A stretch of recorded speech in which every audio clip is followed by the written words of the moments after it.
Everyone to the Hatch Bloomington 25 pitch night. I'm Christine Levins from the Minneapolis Regional Chamber. Happy to have our contestants with you here today. We've got a marvelous panel of judges who are going to listen to these amazing pitches from these entrepreneurs as we go through the course of the day. So I'm going to step off for just a minute, introduce our first contestant, and we will get on with the show, as they say.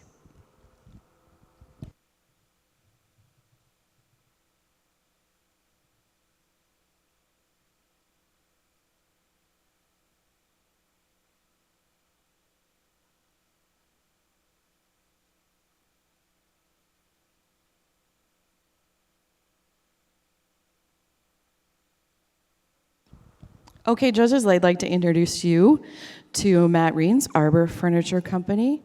And Matt, you can just use the microphone that's on the podium. Is it all right if I use this one? If you prefer. Yeah, okay.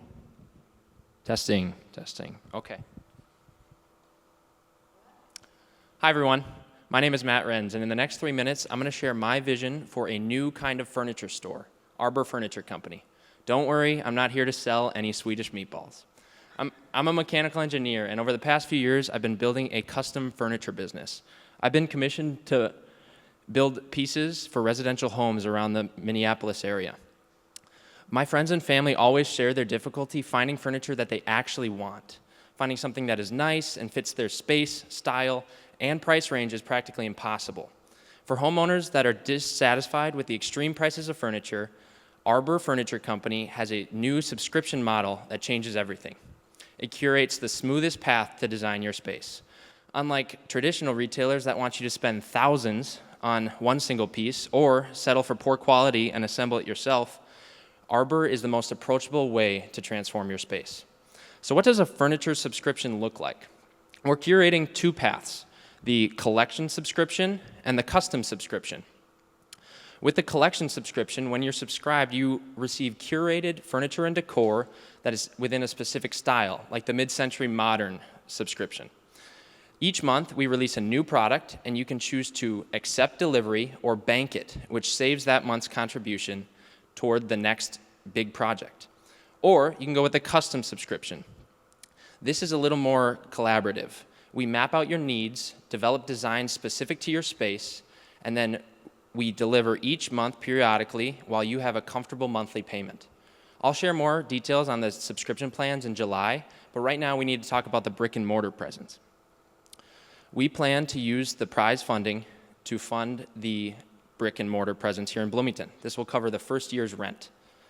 Our vision is a gallery storefront with a production wood shop in the back. This will provide a lounge atmosphere for customers to experience the furniture and an opportunity to bring customers into the back for community in the wood shop. Before I wrap up, I need to stress what makes Arbor different. Arbor believes in the power of consistency. We will succeed with our service because we will deliver gradual, constant, important, and impactful change to your space. We will transform your entire space by delivering each month. As the saying goes, slow is smooth and smooth is fast. I'm from Bloomington. I grew up here. My first job was at the Wagner's Garden Center just down the road back when it was around. I know Bloomington, and I believe that this city can build something big. Bloomington might not be the best fit for a furniture designer. Maybe Edina has the upper hand, but I know Bloomington has the potential to build something big, and I want to build it here.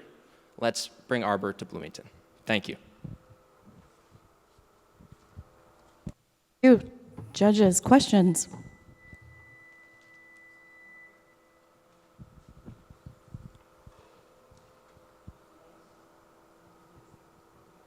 Thank you for being here.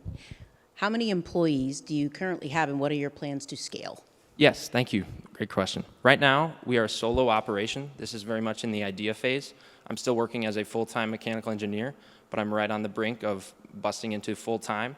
My first hires would be in the shop management style, so I would be able to take on some of the business administration and actual outreach, as well as help in the shop and continue to build the pieces, which is the main drive that I love. And we would also look to get into interior design, so bringing in folks that can specialize in that to work on the decoration side and understanding the markets there. Can you buy multiple pieces at once in the subscription? Yes, yes, you can use your credits to buy as many pieces as you'd like, and we would also accept single purchases. If somebody on the outside doesn't want a subscription, they specifically like our pieces, they can purchase a piece as well at a slightly higher price. That'll give the members an advantage if they're subscribed. How much is the monthly payment on a subscription? So that's going to be different depending on the collection. A lot of the collection subscription is small piece, so small furniture like side tables, plant stands, wall art, that kind of thing, and decor. So that'll be around $100 to $200. And the custom subscription can really stretch depending on how far we have it going. So if you have multiple pieces, like a bed frame, some nightstands, and a dresser, let's say you're doing a whole bedroom, that could be up to $200, or if you want to get it done faster, it could be $400. It really depends on the customer and what they're able to afford at the time. It's all about making custom furniture accessible to all. Do the clients change their furniture monthly, or can they change their furniture monthly? Which collection they chose, yes, they could choose to switch subscriptions. Different collections may have different total prices depending on the products we're releasing. What kind of experience do you have in creating furniture? Where did that come from? In creating furniture, so a lot of my experience was self-taught. I'm a mechanical engineer, so that gave me the design side and gave me that eye for that. But a lot of the tools and everything I've had to teach myself. When I was 17, my dad died, so I kind of jumped into everything that I could find and was learning all these different skills, and woodworking is kind of what spoke to me. And so I've been self-taught for a lot of that, and you can see the pieces are toward the advanced level for custom furniture. So only more room to grow and learn, and that's what I'm most excited about. We have time for one more question? Okay. Why a subscription model, knowing that a lot of people don't change their furniture very often? They go 5-8 years or something like that between jets. What makes that valuable to you? Right. So subscriptions are kind of the future, right? We're all starting to buy things in subscriptions. We didn't think our grocery store purchases would be in subscriptions, but now people are getting HelloFresh and all these things. Furniture is, yes, you keep it for a long time, but a lot of the small decor items are replaced frequently. And for a new home buyer who wants to fill their home with quality furniture instead of buying something short term that'll end up in a landfill, this is a way to slowly transform your space with a quality product. Great. Thank you. Thank you all. Thank you. Judges, we have B&B Music Factory.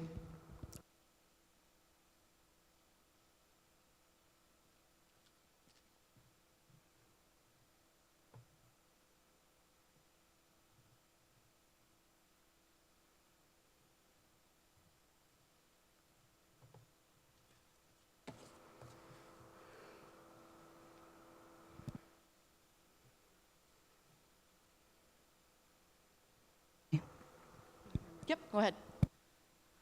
Hello, my name is Rebecca Hanton, and I'm the owner and operator of B&B Music Factory. Just a little bit about myself, just a tiny bit of background. I am a licensed teacher with 10 years of teaching experience, and I've been giving private and group music lessons for about 15 years. I've maintained up to about 35 individual students and groups before. Been a professional or semi-professional musician for about 25 years, and I have deep connections to the Twin Cities music community. B&B Music Factory does have some competition, but I feel like my target audience is a very specific and niche audience. There are some competitors around town, but some of them offer just rehearsal spaces or just retail spaces. I'm going to be combining those two products or services, and in the same brick and mortar building. A big part of B&B Music Factory is bringing together the community. Part of the work that we're going to be doing when we do our recitals and showcases is going out to the community, into Bloomington-owned bars and restaurants, and including things like the band shells around Bloomington, which is a really nice one that I just visited last night. I saw the medalist band there. B&B Music Factory is going to be a brick and mortar retail storefront. It's going to be containing about 10 to 15 dedicated space for individual and group instruction. It also is going to hold a room 2 or 3 for rehearsals, just solely dedicated to rehearsals, and then for recording music purposes. There's also going to be a small retail area. There's going to be miscellaneous small music accessories, as well as small musical instruments and instructional materials, which is a big part of having like an instruction space, having the products and the services and instructional materials to help that student or students. The mission statement, I think this is the most important piece of what I'm presenting here. B&B Music Factory will provide a welcoming environment where music enthusiasts of all ages and skill levels can learn, create, and collaborate. With a focus on quality instruction, flexible scheduling, and state-of-the-art facilities, B&B Music Factory aims to be the go-to destination for music education and rehearsal needs in the Southern Twin Cities community. Thank you, Rebecca. Judges, do you have questions?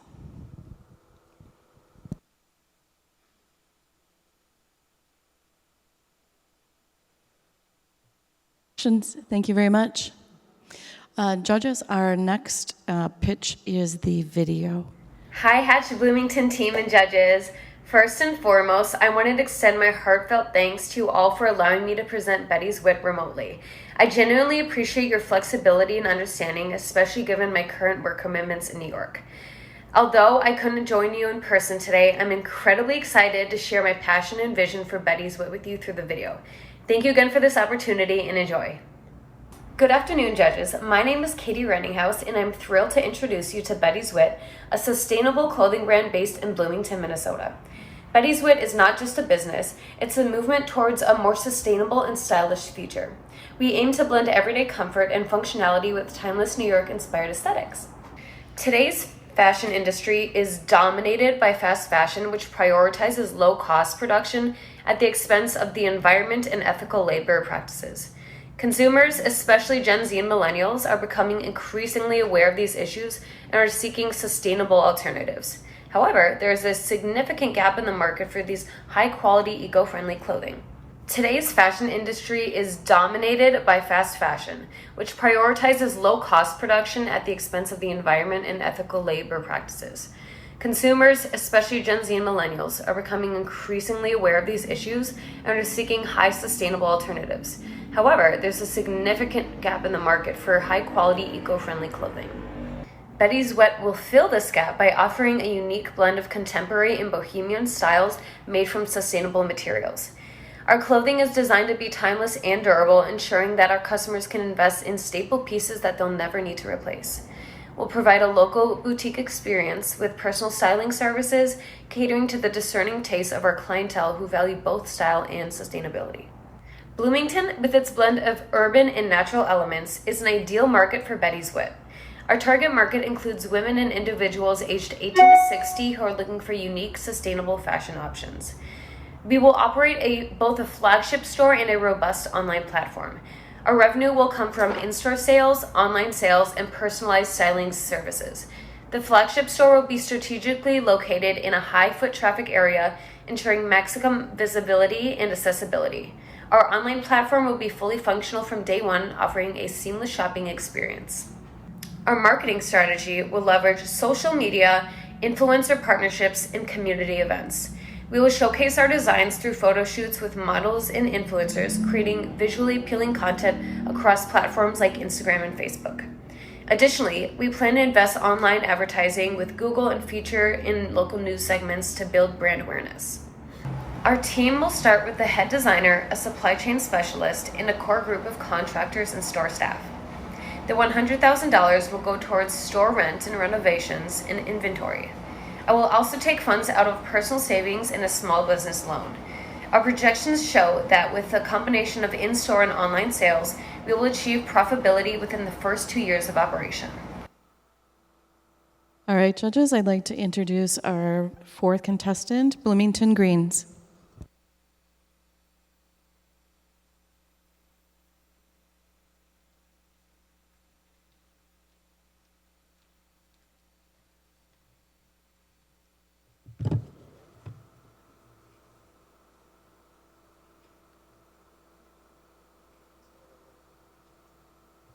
panel. Yep. Good evening.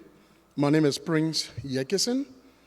Thank you for giving me the opportunity to present Bloomington Greens, a business committed to transforming urban agriculture in Bloomington and the metro area.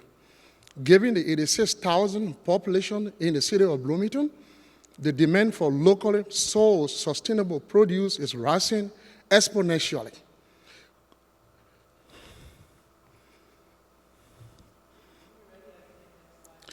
Please do. Okay, exponentially. Consumers are increasingly aware of the benefits of locally grown produce for their health and the environment. Current supply does not meet this demand, especially in urban areas where access to fresh produce can be limited and expensive. This gap gives Bloomington Greens the opportunity, market opportunity. Sorry, I don't know how to use this. This gap presents a significant market opportunity for Bloomington Greens to establish itself as key provider of sustainable, locally grown produce in Bloomington. Next slide. Problem. Bloomington and the surrounding metro area face serious challenges when it comes to related to food accessibility and sustainability.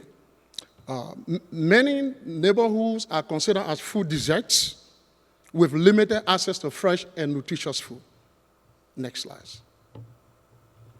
Bloomington Greens addresses this issue by providing fresh fruits, vegetables, herbs, and microgreens all year round. Our mission is to revolutionize local food production in Bloomington and the surrounding metro area.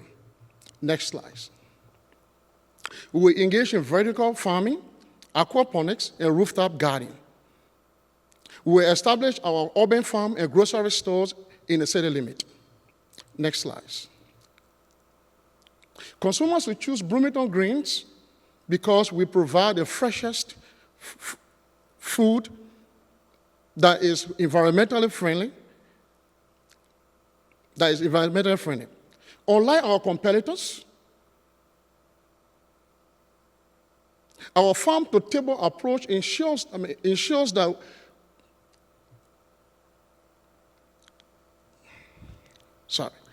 unlike our competitors, our farm-to-table approach ensures that our customers receive the highest quality products. Next slide. Our target audience will be Bloomington, the residents of Bloomington, and the surrounding area.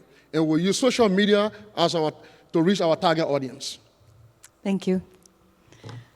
All right. Judges will pull their questions together. Judges, whenever you're ready.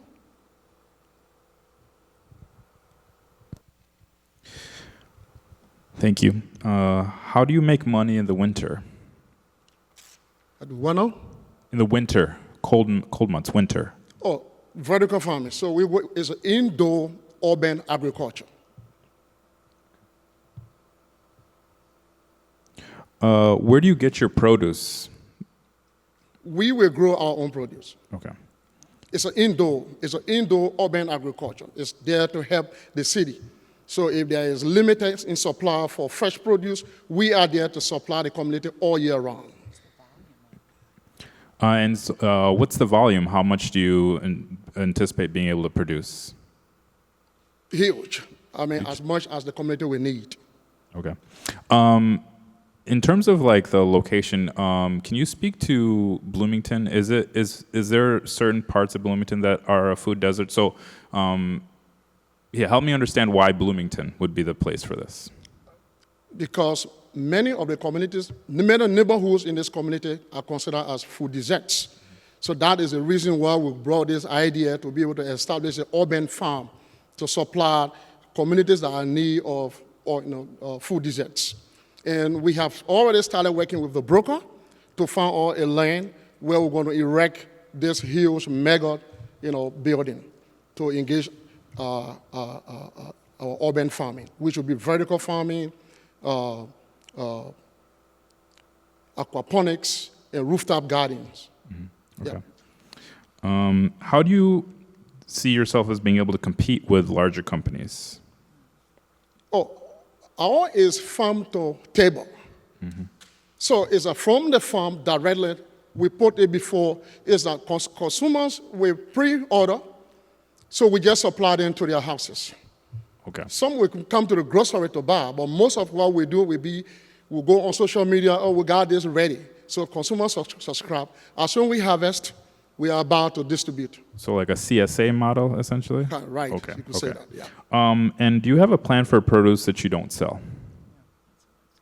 We open a grocery store. Okay. So we have a mini grocery store. So we may sell other items, but mostly we will be focusing on vegetables, fresh fruits, microgreens, herbs. That's what we call Bloomington Greens. Okay. Any other questions? All right, thank you. Thank you. Judges, this is our contestant number 5, Boba and Bloom Immersive Gallery Cafe.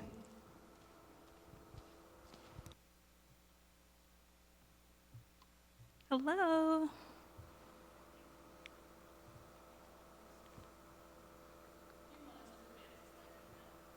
Oh, okay.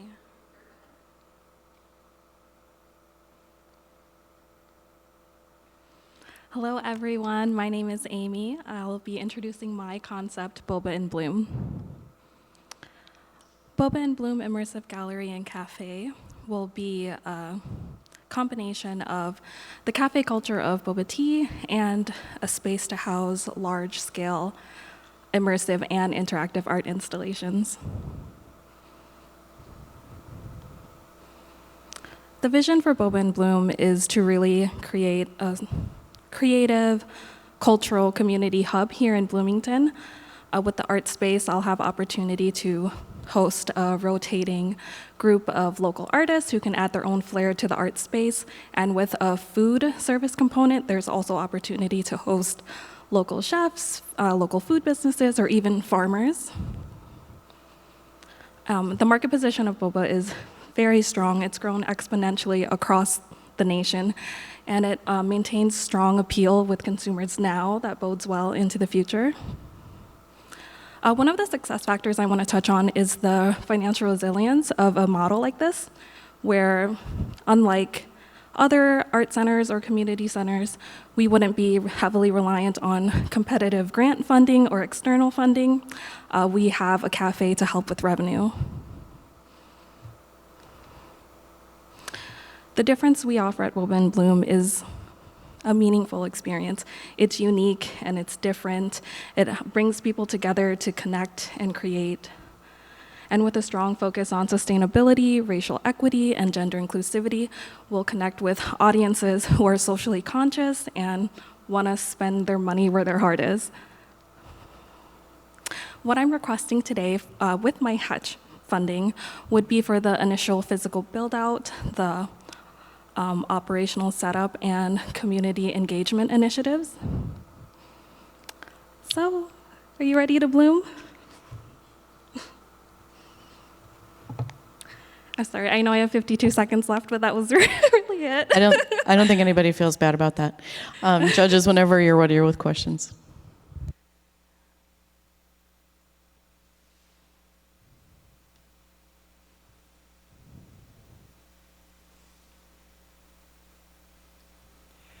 I'll start. So can selling tea support like a long-term business? Or do you have art with it? I just want to make sure I understand. Do you get commission on the art if you sell? Will you sell the art as well as somebody having tea? The cafe and the art will be equal parts of this, so I envision the cafe to function as a cafe would, and the art space, it would be an immersive, interactive art space that you can enter into. So more like a destination where you go in and you spend time, and you would pay admission, I could pay an artist, and So it would be a sort of destination and an experience you're paying for. I see. So you pay to get into the art part. So you can come to the cafe, have tea and other foods. Are you going to offer other foods as well? Yes. Okay. Like what kind of food? I envision light bites. So maybe okay. like street food, small things that can go along well with tea or boba tea. And then you'd pay to get in to see the art for the other artists. Would they sell those pictures or statues, the artists? I'll have to work out the logistics of it, but I did imagine that whatever artist I host could generate their own revenue, and this could be an opportunity for them. Okay, great. Next question. What's the actual business model? Revenue expectations? Yeah. Well, I'm still in my ideation stage, so I'm not too far along, but I'm hoping to get some help with that, especially with Hatch. Well, the business model, I think, would generate revenue with the boba tea and the food, so like food and beverage, a food service, and then it could almost be an entertainment space with the art part. Okay, and then do you know what tea cafes make today, like from a revenue? Can the revenue support, do you believe, long-term? Yes, I have looked into it, and with the different tiers, a sort of larger corporation to a mom and pop.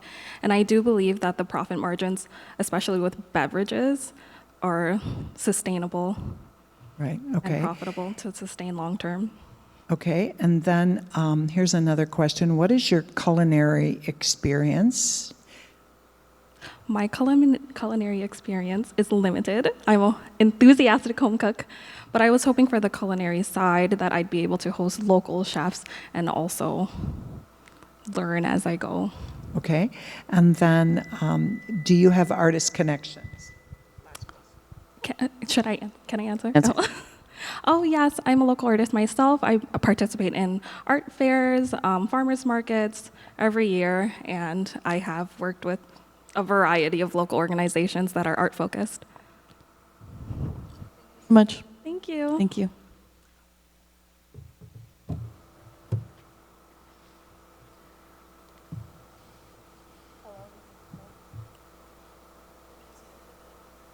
Hello? There we go. Then perfect. Hi everyone, and thank you so much for letting us be a part of this opportunity. My name is Stephanie, and this is my husband Ryan, and we are the owners of Coastal Coolers, handmade drinks inspired by sun, surf, and summer. Shortly after we started dating, we realized that we had a couple things in common. The first thing we realized we had in common was that we loved creating and consuming fun, flavorful, and unique drinks. But we also had another thing in common, and that was that neither of us drink alcohol. And we loved the combination of fun, fruity, non-alcoholic drinks so much that I jokingly said to Ryan one day we should start a drink business or a drink shop. Little did we know that would come to fruition sooner than we thought. We launched in summer 2023, serving up handmade lemonades available in over 20 flavors with nearly instant success. In just 2.5 months, we had made $25,000 in sales while still working our full-time jobs. Since then, we perfected our concept and target audience. Picture this, a build-your-own burger place or a yogurt bar. What's fun about these places is that you can do exactly what you want and create exactly what you want, exactly how you want it. That's what we did with Coastal Coolers, but with beverages. So, next slide. Here is our menu. And as you can see, we have a lot of options. We have a ton of customers that just love looking at the options and just are amazed at what they can build with these drinks. So picture this. Have you ever heard of a fresh squeezed lemonade with coconut and pineapple with a Sprite base? Or how about a coconut cotton candy limeade with a fizzy water, which is my absolute favorite drink. These are just small samples of what we hear our customers order every single day. And not only do our drinks look good and sound good, but they taste amazing. We have heard over and over again that our customers say, this is the best lemonade we've ever had. And they keep coming back for more and more. And the next question is they ask is, do you guys have a store anywhere, or are you guys planning on having a store soon? And that's what they're looking for. So we actually have a large customer base and of Americans really looking for this exact type of drink. So a recent study in 2024 said that 41% of Americans were looking to cut back on alcohol or cut alcohol out completely. Not only this, but there's a percentage of Americans who are looking to cut back on caffeine or are caffeine sensitive, which both of those niches fit us, which is why we're kind of the perfect market for this. So not only that, but at Coastal Coolers, we are about creating unique experiences of flavors and varieties of these completely customizable, handcrafted drinks, all without the alcohol or the caffeine. Oh no, I hit the square. Thank you. Judges, questions when you're ready. All right, a couple questions here. The drink market moves fast and is competitive. How do you plan to stay relevant? Yeah, so currently we're serving at farmers markets and events all around the metro area. We continue to do that as we open up a store. So we plan to have a store, and then we also plan to be out in the community. And we're hoping that the people we meet out in the community drives the traffic into the store. And we have a lot of people actually asking, like, we want these drinks, you know, when we're not at a market, how can we get it, you know, just on our everyday kind of thing? Not only that, but it's also such a unique drink. Like, where else do you see like handcrafted lemonades? There's not a lot of places that do that, and people love lemonade, especially during the summertime here in Minnesota. It is always a lot of places here that people that want lemonade here. And one other thing I want to add to that is there's nothing really like this in the metro area where we can do like handcrafted lemonades with all the different flavors. And our hopes for a store is we can continue to build on the different variety of like non-alcoholic drinks. So like dirty sodas, if you guys have heard of that, those are exploding all over the country, especially in the in the West and in the South. We would love to bring those here to Minnesota, as we've seen them be wildly successful elsewhere. So we could expand those offerings throughout a store as well. Do you have metrics to show your support, number of customers, social media, that sort of thing that you can share with us quickly? Yeah, so real quick, we have over 1,000 followers between our social media platforms, so Instagram, TikTok, Facebook, and then we are also averaging over 1,000 customers. Many are new customers every week as we're out at markets and festivals. Is the juice fresh squeezed, and are the flavors, are they something you manufacture, or do you purchase them from someone else? Yeah, so the juices are fresh squeezed. We make everything by hand right in front of the customer. The flavorings are syrups that we purchase, but they're like non-GMO, no artificial flavoring, organic, so really health conscientious, which people really seem to appreciate. In the location you're looking at, would you have food as well if people are going to stay there? Yeah, so not right now. We're not looking at food. If anything, we're looking at like small bites. So if you look at Caribou Coffee, they have like little loaves of bread or like little shortbread cookies. It would be things along that line, along with the drinks. Is $10 about the average price, and what is the cost? So basically, what is your margin? Yep, so our lemonades are $8. They're huge 32-ounce cups, and that includes 2 flavors. That is about market rate. Market rate usually starts at $6 for anywhere from $6 to $8, depending on where you're at in the country, for no flavoring, but we include the 2 flavors in the price so that it incentivizes them to try like new, unique flavors. Our profit margin is really good. It only costs us about $1, $1.25 to make the drink, and then we sell it for $8. Okay. Thank you. Thank you so much. Judges, I'd like you to introduce you to our 8th pitch competition, or 8th contestant, Coco Bloom. Come on out. There's a monitor right there for you. Yep. Do you want to use it? Here, I'll get.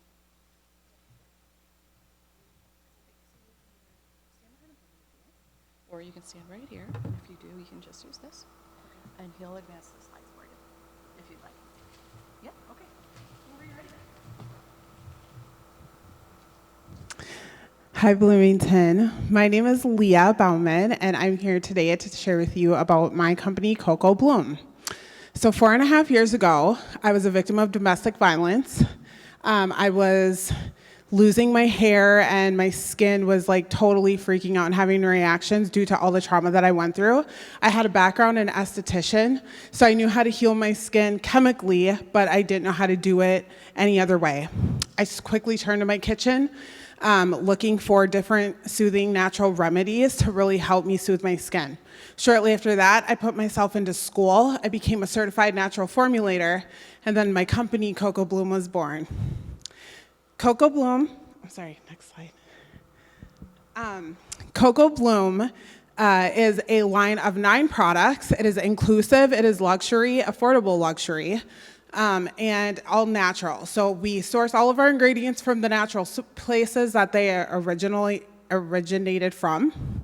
And it is suitable for men, women, and children. They're also multifunction, eliminating all the crazy jars sitting in your bathroom that never get used. Growing up, I found that it was really hard for me to find things for my hair and my skin that were accessible, affordable, and clean, that spoke to different diversity as well. Coco Bloom does all of those things. And obviously, we know the beauty market is booming, but it lacks inclusivity, which we also do that too. Again, we don't use harsh ingredients or chemicals or toxins. Next slide.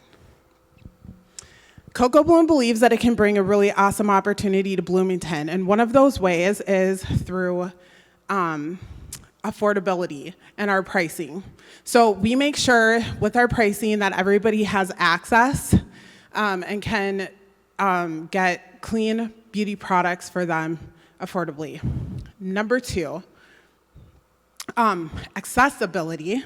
There's only one other company that suits in this specific market, in the niche. It is located in Mall of America, which we all know, fighting the traffic, the people, and who wants to do that just for a couple products. So with a store, we'd be able to let people get access to all these clean products with ease. By choosing Coco Bloom, you're not only investing in your health, but you're also investing in a company that cares about your skin and your hair, and also the community. We also partner with different organizations with our buy one, give one, buyback. So every time a person buys a artisan bar, we match a bar to a domestic violence shelter or another shelter in need. So again, by partnering with Coco Bloom, you are investing in your community, your health, your hair, and your skin. Choose Coco Bloom. Thank you so much for being here. Do you produce all of your products, and where, if you do? Currently, I have a shop out at my house, and it is all like commercialized and everything. So we produce all of our products in-house right now. That is something we would also like to be able to do possibly into our store. How much does it cost to make, and what do you sell it for? Our best seller we make for $8, and we sell it at $34. This has been a sweet spot compared to other places with higher end creams like Nordstrom, Macy's, things like that, especially like from like Sephora, Ulta. And our products, for the pricing, they also have extreme longevity. How do you balance affordability and running a brick and mortar store sustainably? Well, number 1 is our products and our ingredients. We work specifically with small farmers in the original origins, which not only is a plus for us because we get a break on like the cost of goods or the cost of ingredients, but it also helps them as well. So that's definitely one of them. Another thing is I do a lot of the back ends and things are myself. So that's really awesome. We also have some other people behind the scenes who really help us with that too. So we are always trying to figure out ways between donations or, sometimes we've run events that come in where we are showcasing our company and our mission, and people from the community love it because they not only do they see amazing products that work for them, but they also see a chance to give back into the community and also our store. And what are your sales to date? This year alone, we did 65,000. I was estimated to do over 100. However, due to myself and not having employees, we were working on some marketing things, so I had to cut back on different like pop-ups and things that we were doing. So right now we still do those. We just have limited to them to like bigger market. And can you share a little bit about your progress over the last 4 years? Oh, wow. My progress over the last 4 years, to me, honestly, is like, it's crazy to think about. When I first started, like I said, I was in my kitchen, just looking to heal my own skin and hair. From there, I started selling to my friends and family and my clients after I left the salon because they were looking for high-end products that worked. Thank you so much. Okay. Great. Then I'm going to introduce you to our 9th contestant, Disinvested Youth Gaming Initiative. Come on out.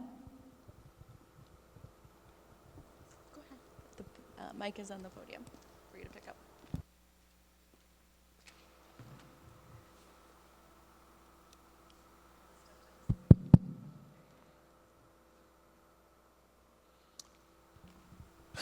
Hello, everybody. My name is Hal Reynolds, and I'm the CEO and founder of DG, otherwise known as Disinvested Youth Gaming Initiative. Make sure.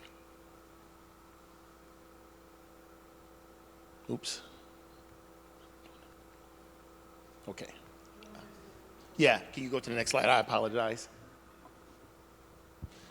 All right, so DG has been a brainchild for a while.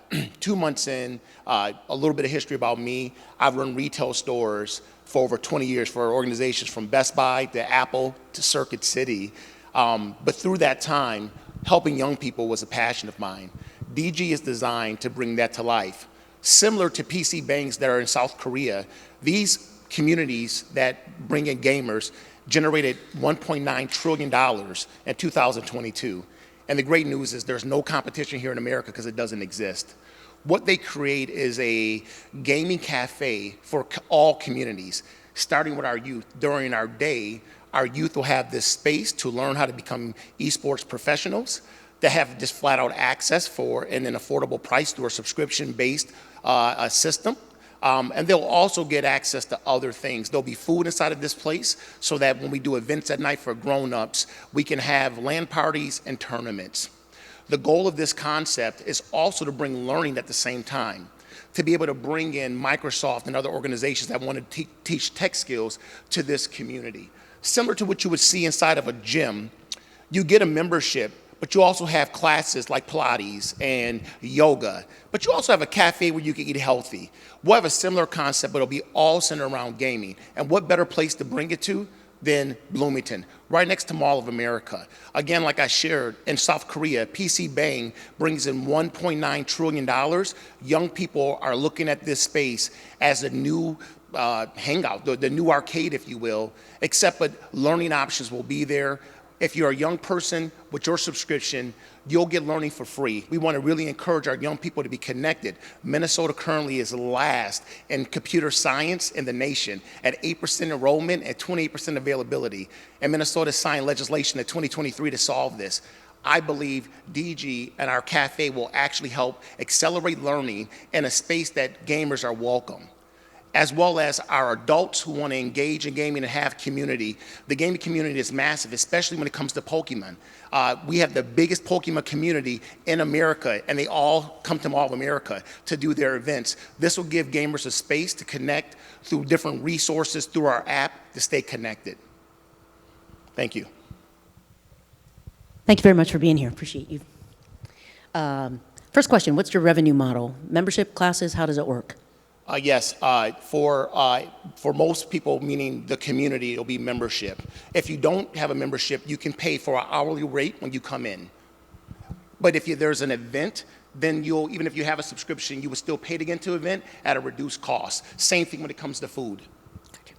Do you have any sales today based on the fact that you are established? No, ma'am. We just begun about 2 months ago to build the concept. Okay. Tell us a little bit about the name. You have a vision for the the company. So I guess the question here is, when you say Disinvested Youth Gaming Initiative, how are you juxtaposing the disadvantaged youth with the vision that you have for connection? Yes, and so the app that we will build that will give you access will also work in any community through schools to actually encourage learning through tech. We'll work with companies and organizations that are willing to give us these resources for free, to actually sponsor kids, to give them free internet for them to unlock it through certifications. Helpful. When think about the membership cost, what are you thinking about in terms of per person, per family? What are your membership ideas right now? It's $15 per youth. It's $30 for adults. Okay. And that's per person? Per person, per month. Okay. And what are you planning to use the app for? You mentioned that you have an app. Talk a little bit about that. The app will be our marketing campaigns. It'll be the way that we talk about events that are coming to incentivize. We'll also do our promotions through our app as well. And then we'll use it to work with companies to actually create a bridge for young people that are getting certified to work with companies. Last question. The concept of, in Bloomington, the concept of tech and the concept of getting kids to be outside and more connected to nature are somewhat juxtaposed to each other here, right? We have this conversation with our initiatives around the semiconductor work that we're trying to attract, and then also the fact that we have 97 parks. How are you thinking about that, especially in the South Loop, of connecting the youth that you're considering here with the natural spaces and the natural environment as well? So there'll be classes every single day. We will invite different tech companies in, everything from drones, where kids will actually be able to learn how to program a drone and then actually take them out and fly them. And so we want to have an assortment, but we want the entire tech community to be able to use this space in order to engage those young people. Those classes will be free. But if you're an adult, the real classes that are more to certify you will come at a cost on top of your membership. How many people can fit in your building at one time in your ideas? So the concepts in Japan that are really successful, go ahead, you can finish the question. Okay. No worries. They can fit about 150 people most times. I've seen concepts as small as 65. Great, thank you.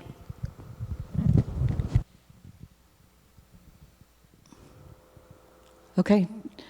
Judges, I'd like to introduce our contestant number 12, Indoor Dog Fitness.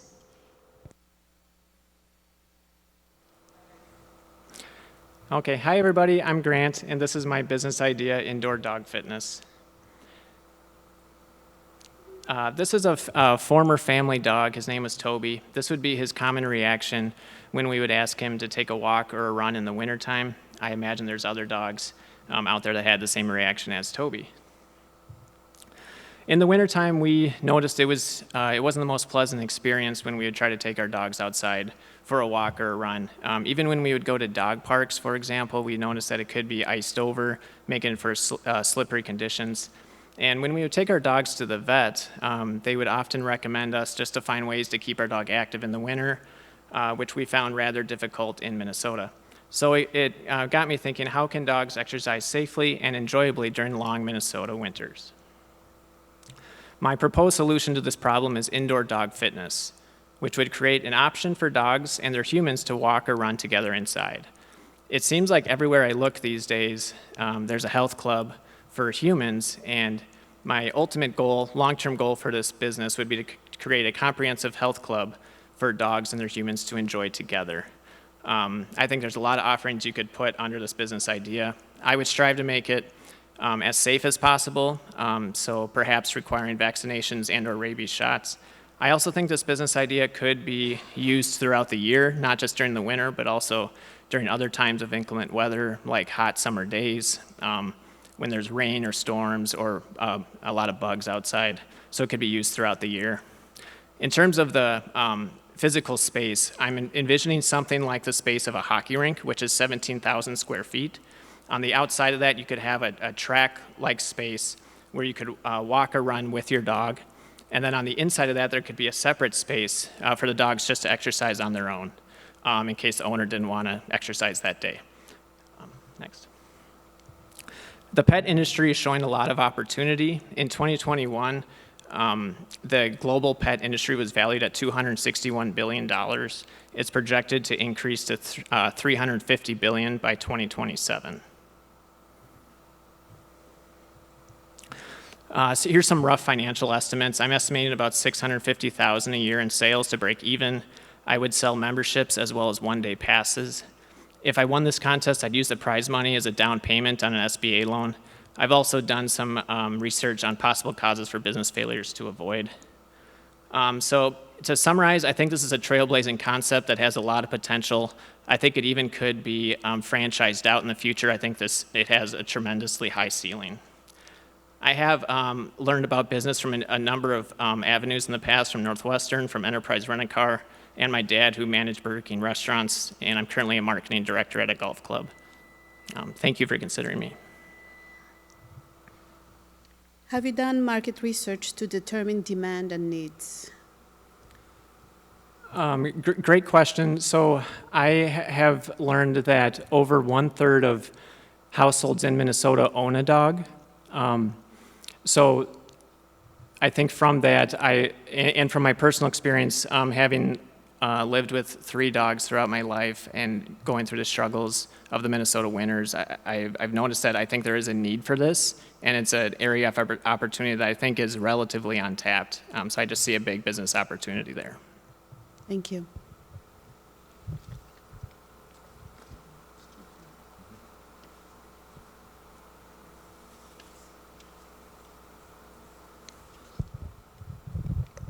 What is the membership cost, monthly rate? Is that per dog? Well, it's awkward. Great question. I haven't determined those details yet.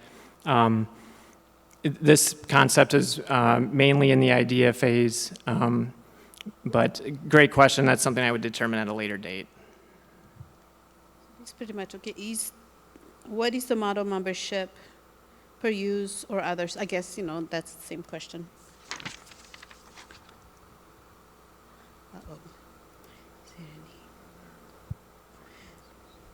Is there an area for human to exercise?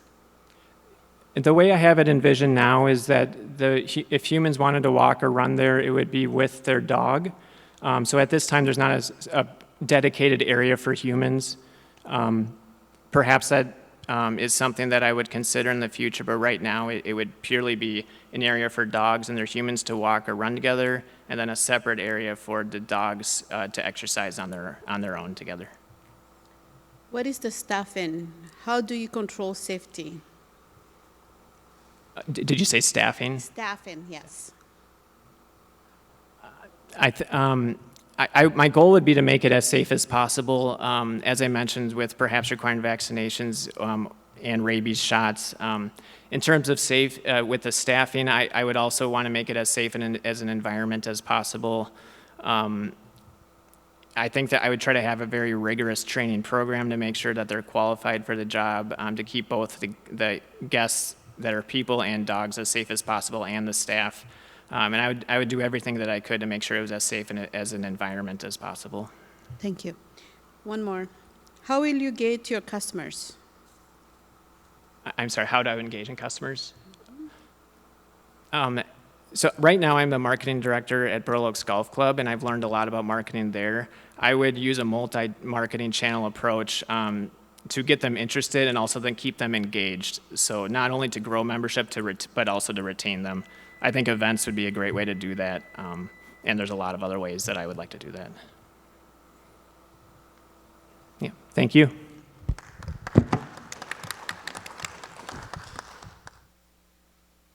All right, judges, this is our contestant number 13, Inoba.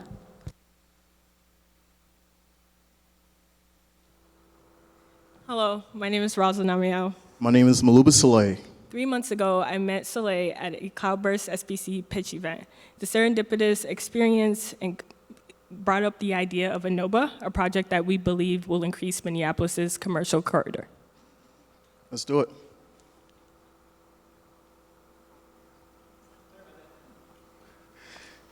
Inoba can only be made possible by the entrepreneurs that you see on the screen. Very innovative individuals that are very well known within the Twin Cities, and a great team that is making this happen as we speak. Next slide. Thank you, Soleil. Like the city of Bloomington, we believe that we cannot allow past experiences to interfere with new ideas. We want to become a solution in bringing Inoba into the Bloomington Central Station in order to have a walkable hub. Right. We're all about creating a walkable neighborhood within the Bloomington Central Station. Next slide, please. Inoba, imagine you're walking into a dining experience that feels like you're stepping into the future, one step into the future. Inoba is more than just the food and beverages that we serve, but also about the experiences, such as everything from VR experiences to different robotics and digital signboards and things for the community as well. Next slide, please.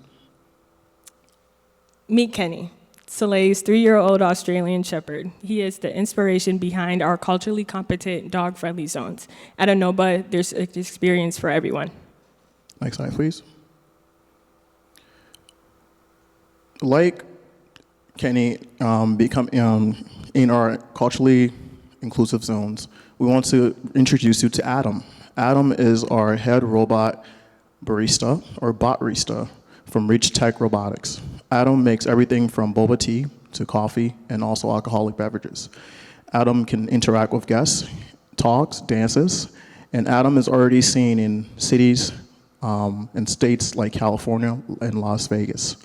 And we want to bring Adam here to Bloomington. Next slide, please. You're right, Soleil. There's something for everyone at Inoba with our boba tea by Adam and staff, artisan ice cream, crepes, and cookies. Next slide, please. What's better than our offerings is our revenue model. Yet simple, it's still robust. We rely on 2 methods, which is A, the sales of our products, and B, because we are a community hub, we will be hosting events and classes, especially within that community. And we won't be made possible with all the partnerships that you see below. Next slide, please. Our competitive landscape includes the businesses in the Mall of America, and outside of those businesses, Wonders Ice Cream Company, Treats Minnesota, and Ding Tea. Next slide, please.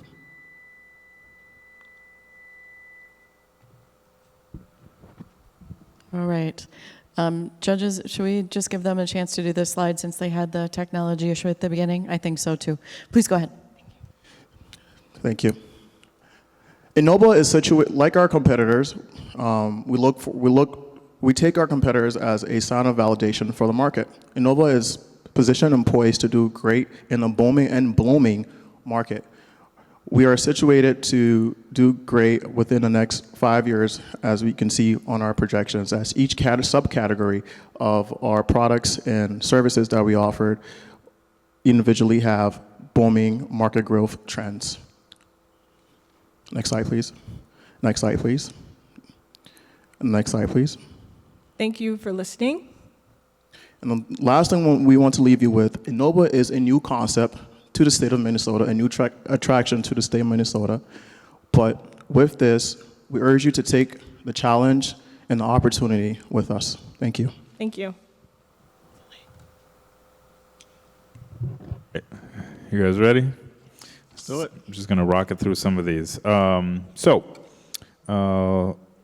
So you say you guys are a community hub and that you'll be hosting events and classes. So what kind of events and classes will you be hosting? Great question.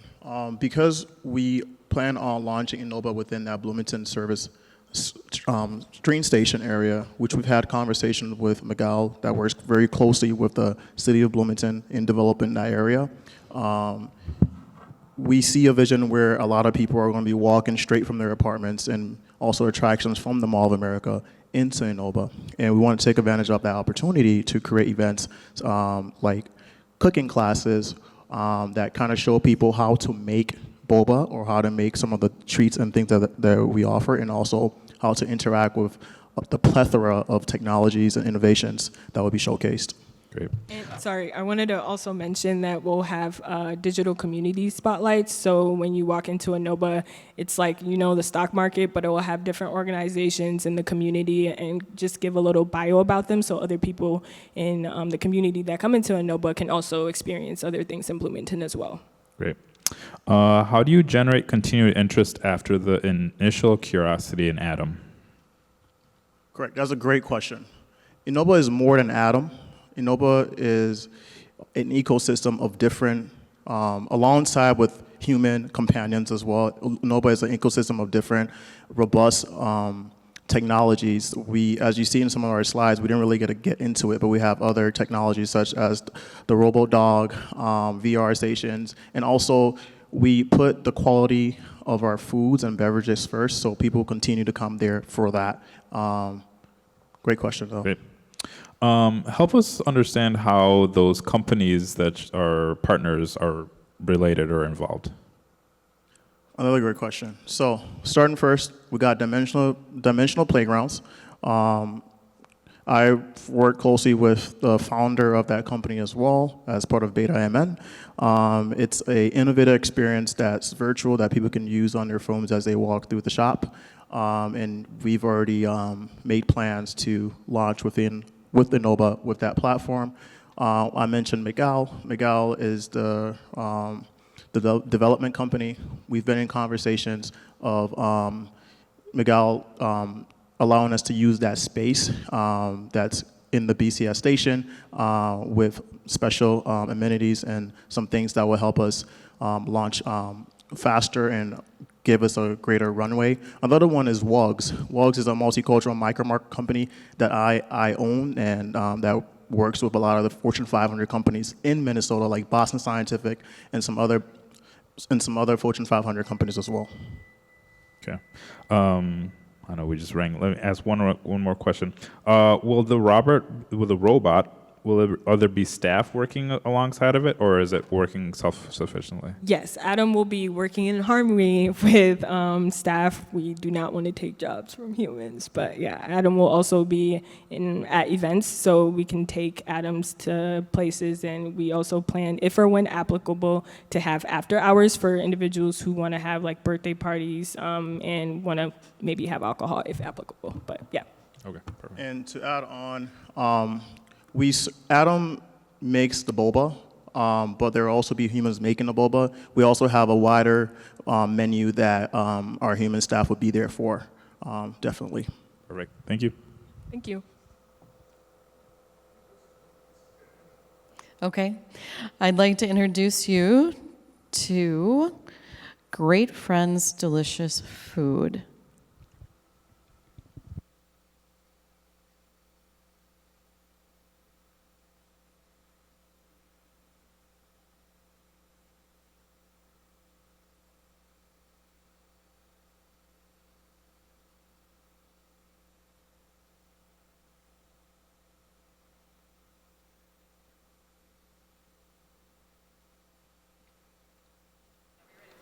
All right, I'm Rachel Galarno. I'm the CEO and co-owner of Great Friends Delicious Food.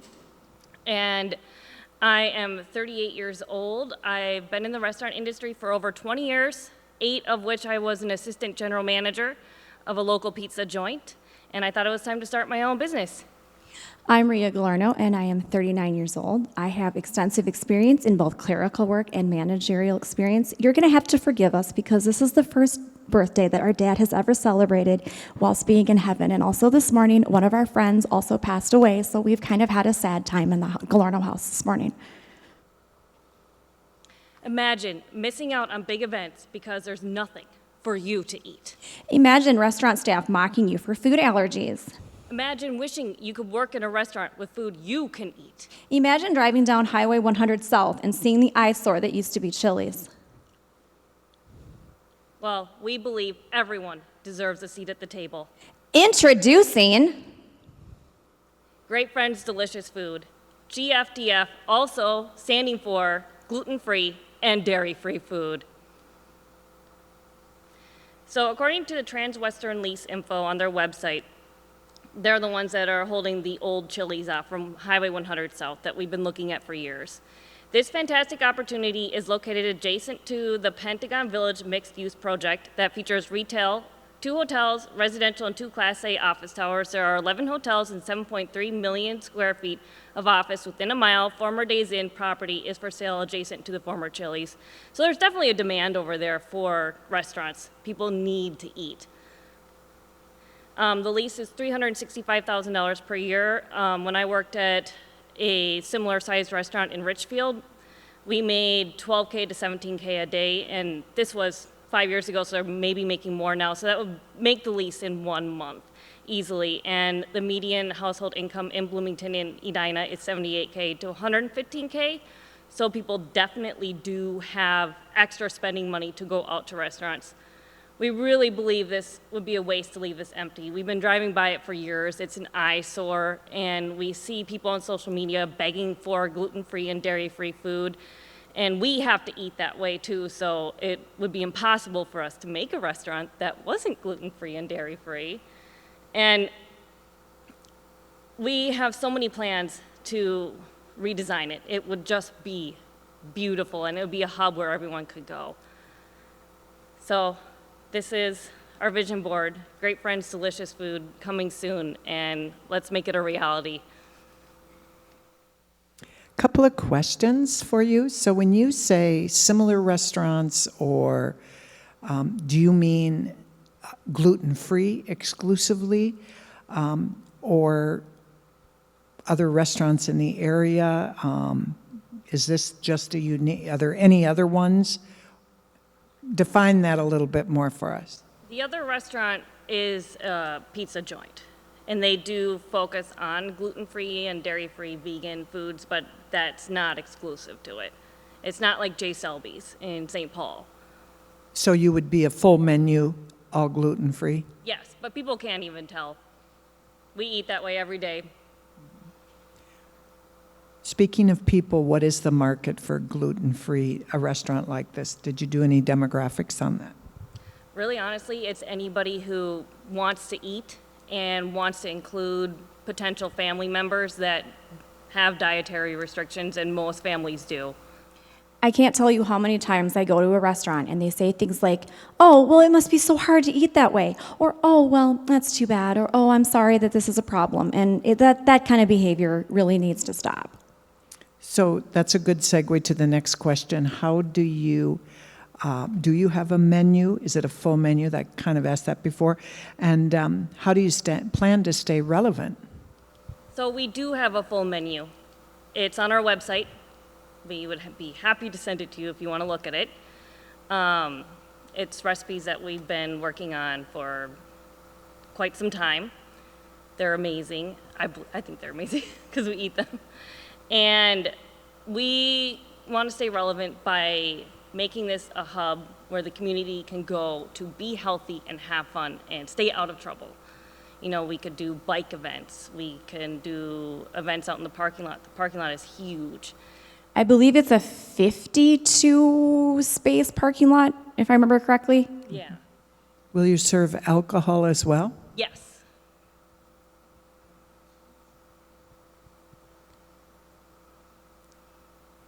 No other questions? Okay, thank you very much. Judges, this is our contestant number 14, Kalsoni. Thank you. You're welcome.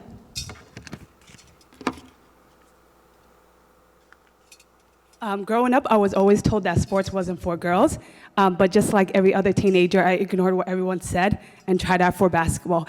I fell in love with the game, but soon realized playing the game was the hardest. Continuing to play the game was the hardest. What I found that I couldn't find clothing that aligned with my values of modesty, and found that I was compromising my faith just to play the game. Hi, my name is Muna Muhammad. I am the CEO and founder of Kalsoni. You see, I realized that I wasn't the only one who went through this problem.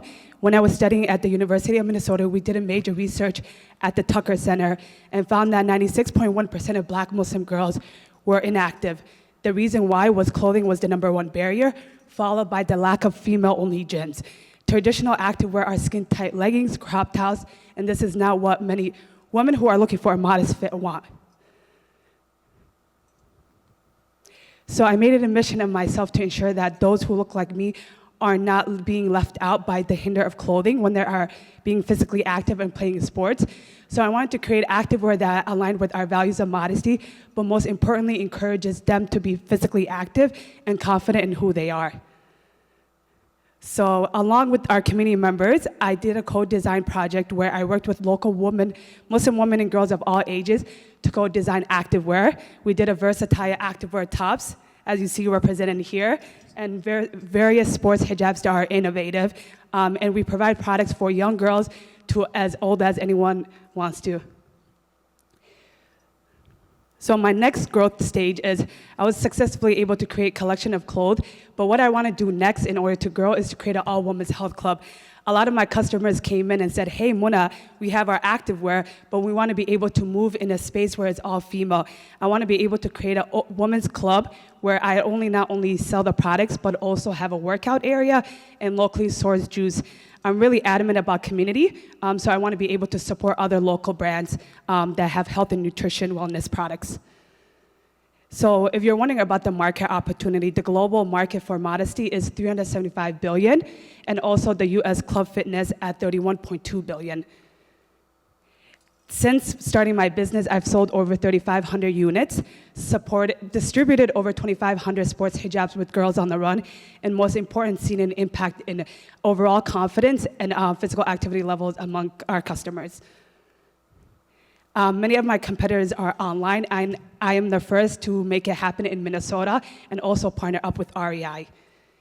I've been in different programs from Tory Burch to Target Incubator in Minnesota. I've had many partners such as REI, Girls on the Run, and Robotic Culture Center. And now we need you to be our North Star and help us guide us to our girls. Thank you.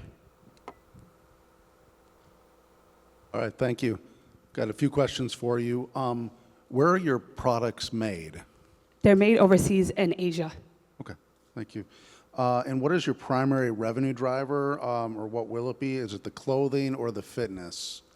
I would say definitely the fitness. When I was looking at the finance model, my goal is to bring community members together and see different pricing points. From there, testing it out, but with majority of the goal is to have different monthly plans based on the person's needs when they're going into the gym, and would roughly go above making the activewear. But definitely my goal is to start at home base and then hopefully become a global brand where I'm able to bring this outside of Minnesota. So with your ambitions for the global brand, is that both the clothing as well as the exercise and fitness? Definitely I haven't thought about that way. I want to be able to, because every community's needs are different. Some communities need activewear, some community needs all women's gym, but I want to be able to kind of use Minnesota as a test beta to see how successful the franchise would be. And then secondly, I definitely see a major need. My family is from Somalia. I was born and raised here, but my parents came here in the early 90s. And if you're wondering what Kalsoni means in Somalia, it means confidence. And I want to be able to replicate what I'm doing here, not only in Minnesota, but also back home where there's a major health need when it comes to women's health and physical activity. Other than the clothing and the fitness memberships, or do you have other revenue streams?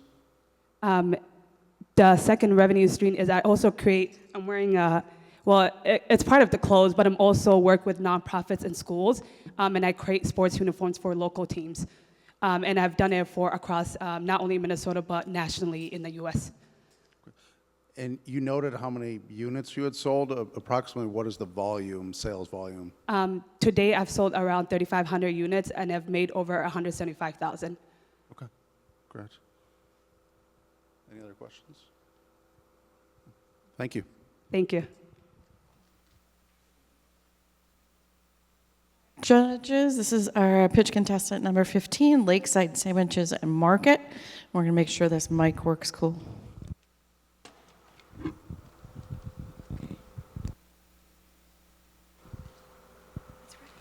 Anytime you're ready. Testing, testing. Hi, everybody. I'm here to talk to you about Lakeside Sandwiches. It's a small startup based in South Minneapolis. We started 2.5 years ago. This is going to be a little bit of an old school pitch. We don't have some big PowerPoint, so we're just going to go quick through the 3 minutes, and maybe I can touch on some stuff afterwards. We currently are in the middle of a bunch of plans. Great stuff for expansion, but it took 2.5 years to get there. So full disclosure, it's a J-curve business. We put a lot of time and money into it so far, and now it's at the point where we're trying to start to see those returns, whether it's from our community or financially speaking. But just to be here today is an honor, and I'm really glad to have the opportunity to present alongside everybody here. You know, all the good people of the Twin Cities. So that's why we started the business. You know, I worked in the restaurant industry for about a decade. It's a pretty tough industry, and I think that it was lacking. It was lacking because the staff was overworked, management wasn't on the same page, and I thought to myself, boom, great idea, I'll make sandwiches. Ultimately, price, I got it down to from $6 to $4 to $3, and now we're sitting with locally made ingredients at about $3.50 a sandwich. And that's with Breadsmith's bread, and we up, you know, our profit on that is it's depending on whether it's DoorDash or where we're selling the sandwiches, they get sold at different prices. Each sandwich is technically 3 sliders, which go for like $8.50 on DoorDash. So our profit margins are good on each individual sandwich, starting around $3 or $4. Recently, last year, we did a change to the DoorDash market, which is just retail items. So instead of selling hot well to the customer right there at a food stand, now we make it in a commercial kitchen or have a company, just very recently, have a company that will make them for us. So we're able to sell them in the retail space now instead of just a concessions festival or a restaurant sort of a standpoint on it. As soon as we made that decision to switch to the retail sandwiches, we also included a bunch of household products and things of that nature. So there will be a little bit of a rollout this year if we can get that together. Before I run out of time, I want to touch on the positive, really great part about Lakeside that isn't really sandwich related and market. It's the community. We offer no markup promotions. It's something that I've been trying to build out for a while now, but anyone that is an artist or has a product or even a service company can come, and we won't be marking up on those. There's guidelines. We have community guidelines, and you know, some companies that make a lot of money wouldn't qualify maybe, but local people would. And hopefully if we were able to work with you guys, we would do the same thing for Bloomington and have a special just Bloomington tab of all the local people that when travelers see it from the airport or wherever they're coming from, they'd see all of the local Bloomington products. Thank you.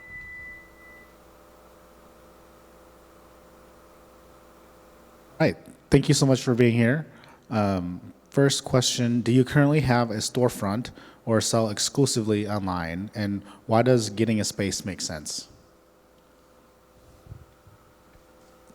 Our space acquisition plan is based on community members. There's a high rate of restaurants that close, and so we're working with people that, you know, run the risk of not keeping their doors open, and they're incentivized to work with us and let us use commercial space. So we're able to maximize on those existing storefronts, and that is built into kind of the development of the long-term plan. It didn't start that way. We had a small storefront, and let that settle down for a second. And then we ended up kind of switching back. It was scaled back. It was a multi-business with my family, so it was supposed to be an office for both of us.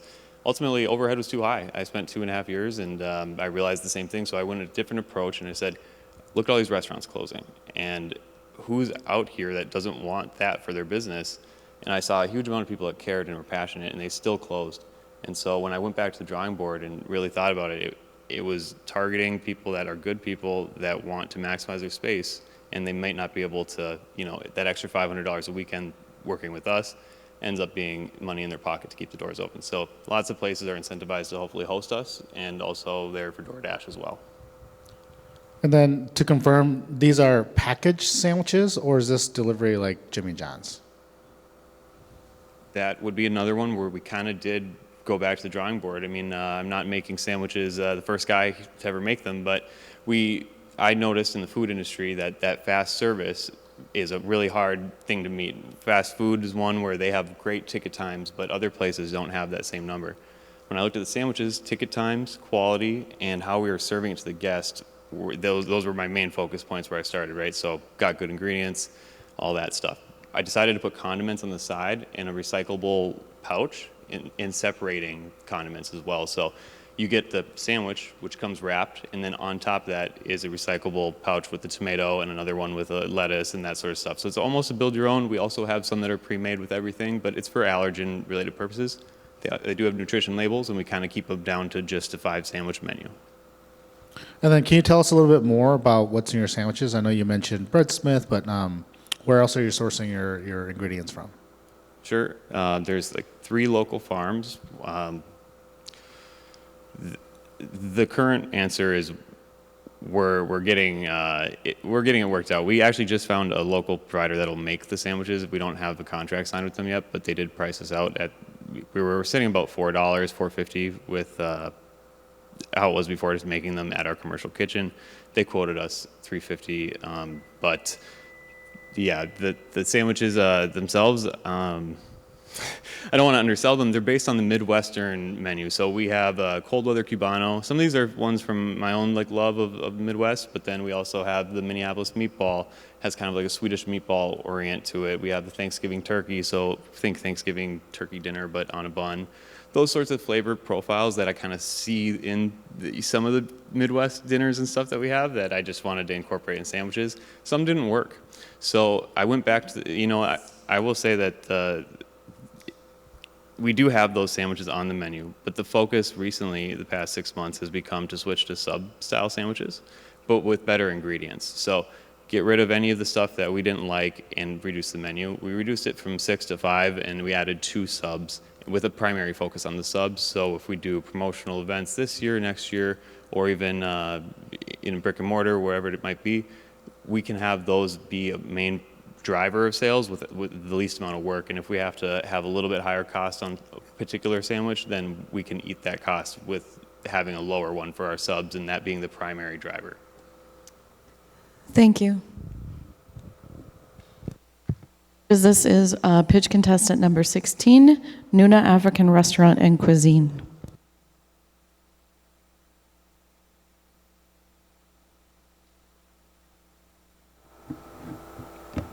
Hello, everyone. Before I present, I would like to let you know that I'm presenting for my mother. Her name is Raisa Laban.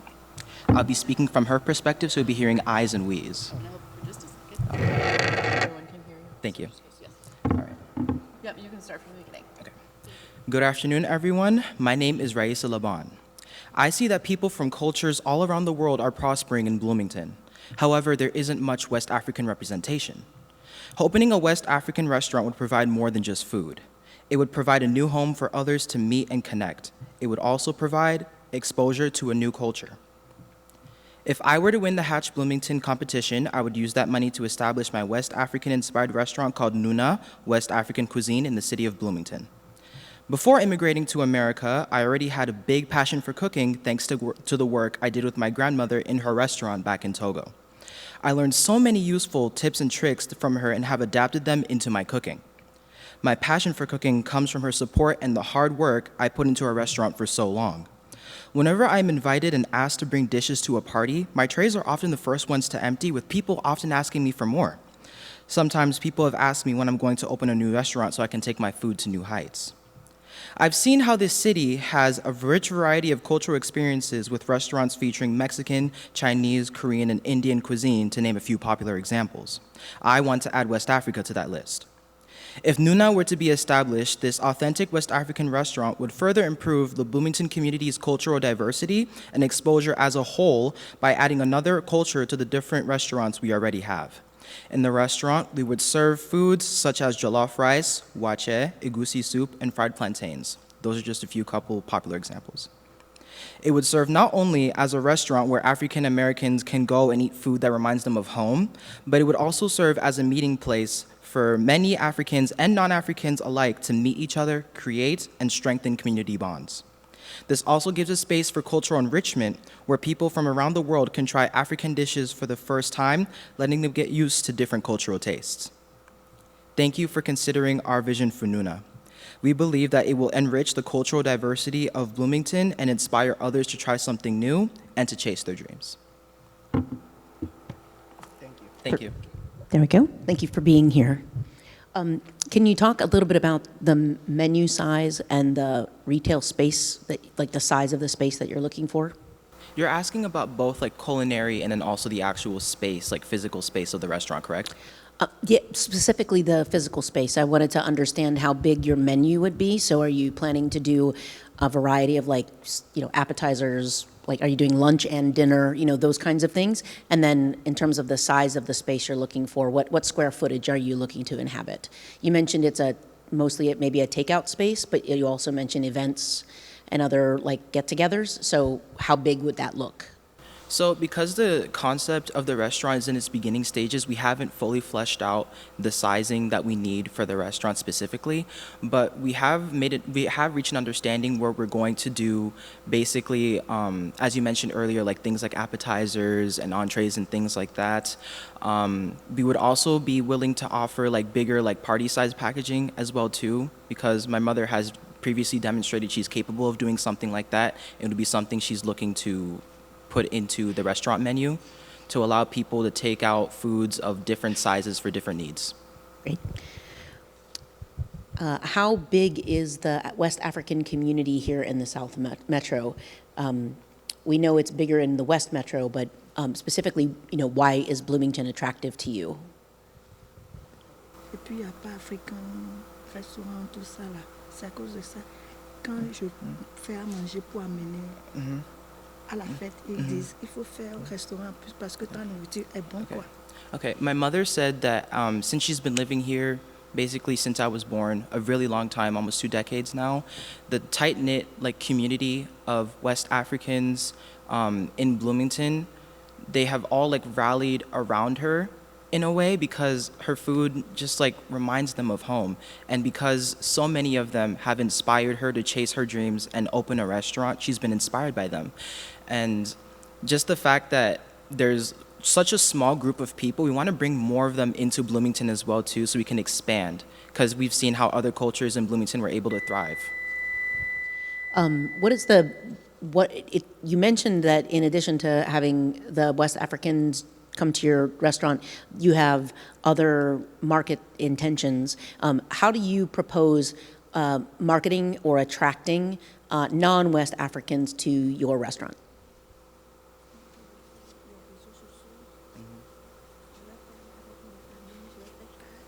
Pour partager aux gens, tout ça là.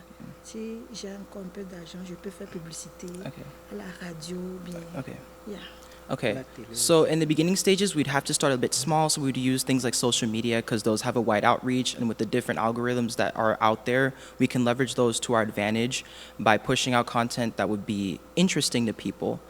We would also partner, if possible, we could try to do partnerships with cultural, like similar cultural like restaurants as well too. Like for example, we do have quite a few like Somali restaurants and places here in Bloomington, and we can collaborate with them because they're on the east and we're on the west. We're both a part of the same continent. So naturally people from one side will be curious about the other, and as more people are attracted to those places, they'll hear about us as well too. And from partnering with them and reaching out to us from them will help give us a wider outreach. And with the usage of social media, and then as we grow, we can start going out in public as well too, public spaces, giving people ways to try foods for the first time in small quantities, otherwise just handing out cards, invitations for like possibly even something like a grand opening, for example. Otherwise, just getting to know my mother as well too, me, my father, our family as well too, so that they can also understand that we're going to be more of like a family-oriented establishment as well too, which is more appealing in general. Great, thank you. Of course. Judges, I'd like to introduce pitch contestant number 17, Roho Collective Art Gallery.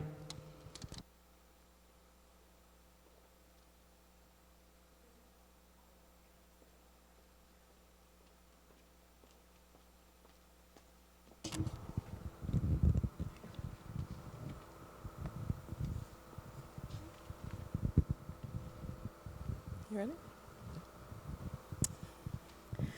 Hi, good evening. I'm Kara Deans, Executive Director. And I'm Christopher Aaron Deans, Director, and we are Roho Collective. Roho is an organization that believes in supporting artists of color. Roho is a Swahili word that means spirit and soul. Collective, a group of individuals working towards a common vision. Roho puts spirit and soul into everything that we do. Our mission is to eliminate the term starving artists and to help artists of color thrive. At Roho Collective, we support artists by having community engagement, community programming, and helping artists with their businesses. We also connect them to grant opportunities and sales and employment. We are here seeking support for a Roho gallery space. It's something that we're so excited about, and we wish to infuse ourselves into the city of Bloomington and help artists of color thrive in the arts. The Roho Gallery will be an immersive space that will expose, educate, and show the cultural diversity of the BIPOC community. The gallery will serve as a hub to provide retail space, event space, and community programming. The vision of the Roho Gallery is to give a platform for our collective members to have a home to show their work, and we will host national BIPOC artists and make Bloomington a city known for creative culture and diversity. This space will be accessible regardless of economic status, age, color, and gender. Our heart is to share art with the community. We know that we will be an asset to the city of Bloomington by infusing our mission, by being community-driven and increasing the economic status and value, all while empowering the over 50 collective BIPOC artists that we currently serve today. On a personal note, I am a Minnesota girl. I grew up down the street in Burnsville, but my home church was right here in Bloomington. So the idea of coming to Bloomington for friends and family and fellowship is not lost on me. And it's the same attributes that the city holds today. So we want to be a part of that makeup and a part of those great attributes of this great big city. We know that Bloomington doesn't do anything small, and Roho Collective does not plan to be a small organization. We plan to make a national splash in the art world, and we would love for you to be a part of that. Thank you. How do you currently serve artists, and how many do you currently have? We currently have about 52 artists that are a part of the Roho Collective. 99% of those are in the Twin Cities. We do have a couple of artists in other areas, California, New York, and Oregon, I believe, and Chicago. We currently serve artists by providing business workshops is one of our main pillars. We do that by helping them with their taxes, helping them with marketing, helping them be a art business. So we're helping them as a small business. And then we also have community programming, which includes youth programming. That is through our Art Heals programming. And then we connect them to sales, grants, and opportunities. We work with corporations and organizations all across the Twin Cities to get employment opportunities for our artists and then help them build their businesses. Thank you. What services will you offer in the gallery that you currently do not offer? In the gallery, we hope to expand all of our programming, and then in addition, it will give us a physical space to actually show work. We've had several pop-ups across the Twin Cities that have been really successful, and of course, this time of year, we're doing all sorts of events and tabling with the great weather that we have, but the gallery will give us a home space to be able to have co-working space for our artists to be able to come, and then it will also give us a platform to be able to invite international and national artists to Minnesota. A lot of times those artists get overlooked in our city. Everybody cannot be at the Walker or is at Walker level, but we hope to be that in-between and that liaison for artists of color who are making their way through the art world. Thank you. How do you generate revenue? Currently, we generate revenue by receiving a portion of some of those partnerships that I talked about just a second ago. So a lot of our artists that we are connecting with employment opportunities or vending opportunities and things like that, that is an avenue of revenue stream. Again, we are a 501c3, so we apply for grants and we have a donor base where we get our funding. Thank you. What are your sales from your pop-up stores? Wow, I think in total, I would just say over the last 3 years have been about $50,000 in revenue in the last 3 years. Most of our holiday pop-ups are indoors, and we do those during the holiday season. Thank you. Where does Bloomington give you an advantage over other cities? I think because Bloomington, like I said, does nothing small. And so the eyes of the world are on Bloomington because all of the big things that it does. And we know that our gallery is going to be a big thing. We have a lot of vision and potential things that we want to do with not just the gallery space, but how we engage with artists on a national scale. So we really feel like it would be a great fit. Thank you. You just mentioned nonprofit. So the question is, do you intend to operate the gallery as a nonprofit, or will it be a separate for-profit business? That's a great question. That's something that we have currently gotten legal counsel for, on if we will operate the gallery as a nonprofit or would we open it as a separate LLC. And those are things that we are still exploring as we don't have a physical space yet. But we have been in the commercial real estate looking and have representation. So those are answers that we're looking to have. Thank you. Okay, judges, we are now going to hear from contestant 18, Scattered Sunshine. Let's go ahead.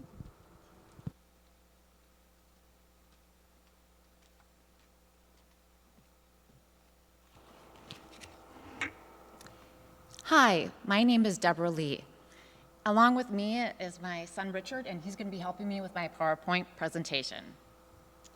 I am so excited to be here and want to thank you for this opportunity. All right. My business name is called Scattered Sunshine, a name picked to match my business atmosphere that is cheery, warm, and inviting, where Minnesota artists can shine, having a store that wants to support local products to sell. When I was growing up, my parents and I would go to Park Rapids to rent a cabin. One of the highlights while up there was going to a place called Summerhill Farms, a farm that converted buildings into boutique shops and one restaurant. This place created countless positive memories, and it is a reason I want to create my own retail business. People head to Walt Disney World for the experience and memories. Scattered Sunshine is based on a concept of wanting to cater to making positive memories by focusing on the details, such as personalizing services like sampling gourmet foods that people can buy to make at home, personalizing Christmas ornaments, creating gift baskets, and doing product demos. My Pinterest board of how my business would look is taking inspiration from stores I love to shop at, such as the General Store of Minnetonka, Christmas Point, and the Grand Depot in Waite Park. I want nostalgic products, home, garden, kid, furniture, clothing, jewelry, and more, surrounded in a building that can capture the awe like those Summerhill Farm outhouse buildings did for me. I want to create a store that is cozy, warm, and inviting, that any age group could find a treasure to buy. A place that will give customers positive memories. They say to pick a job where you could lose track of time doing. Decorating, fashion, creative endeavors has always been that passion for me, along with spending time with my family. My family has always supported my business pursuits. In fact, since my son Richard was born, he has been a part of my wholesale and retail adventures. He's now 24 years old, he has a videography degree and has been working years in this industry. My son would be an integral part of my social media for Scattered Sunshine. Together, we plan to provide engaging events through the power of social media. I have always had my family a part of my past business and operations. It would be wonderful to incorporate my family to launch a store idea called Scattered Sunshine.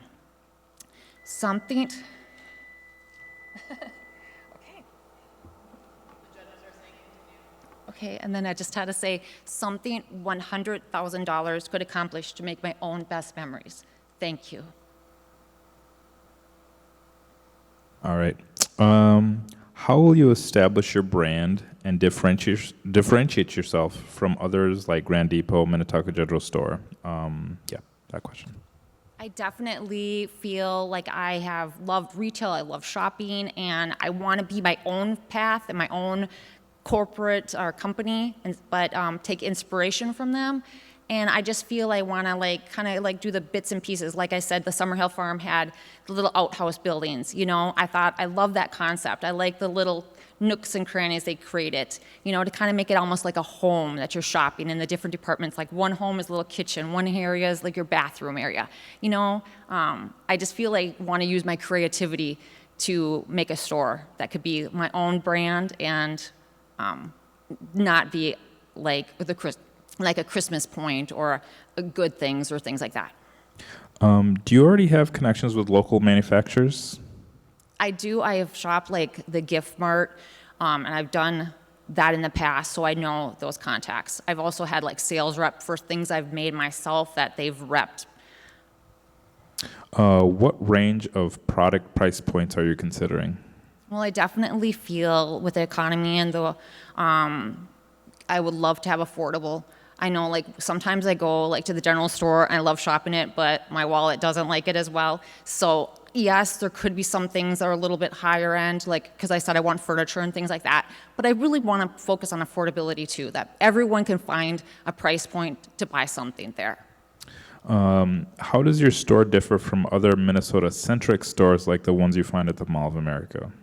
I think I said the details. I really like have this Martha Stewart personality where, you know, how she would be like, if she's doing a Thanksgiving, she has like the little place cards, you know, at the table setting. And it's just like those little details. Like you want to go there just because you're having a bad day and it's the atmosphere, it's the smell, it's the music that's on. It's actually like greeting them and remembering them if they're a repeat customer. And also like the little details of like, try our little sample food here and things like that. Just the little touches I want to do.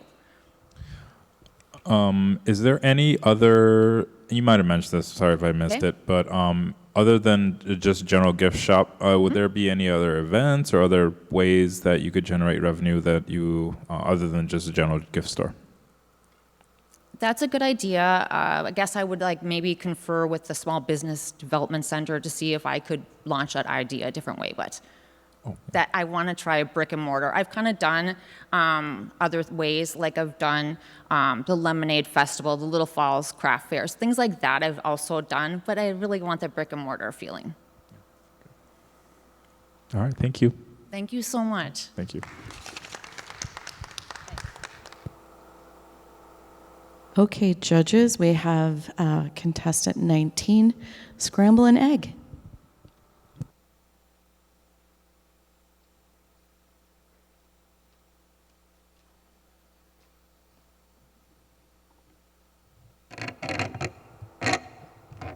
All right, let's get scrambling, you guys.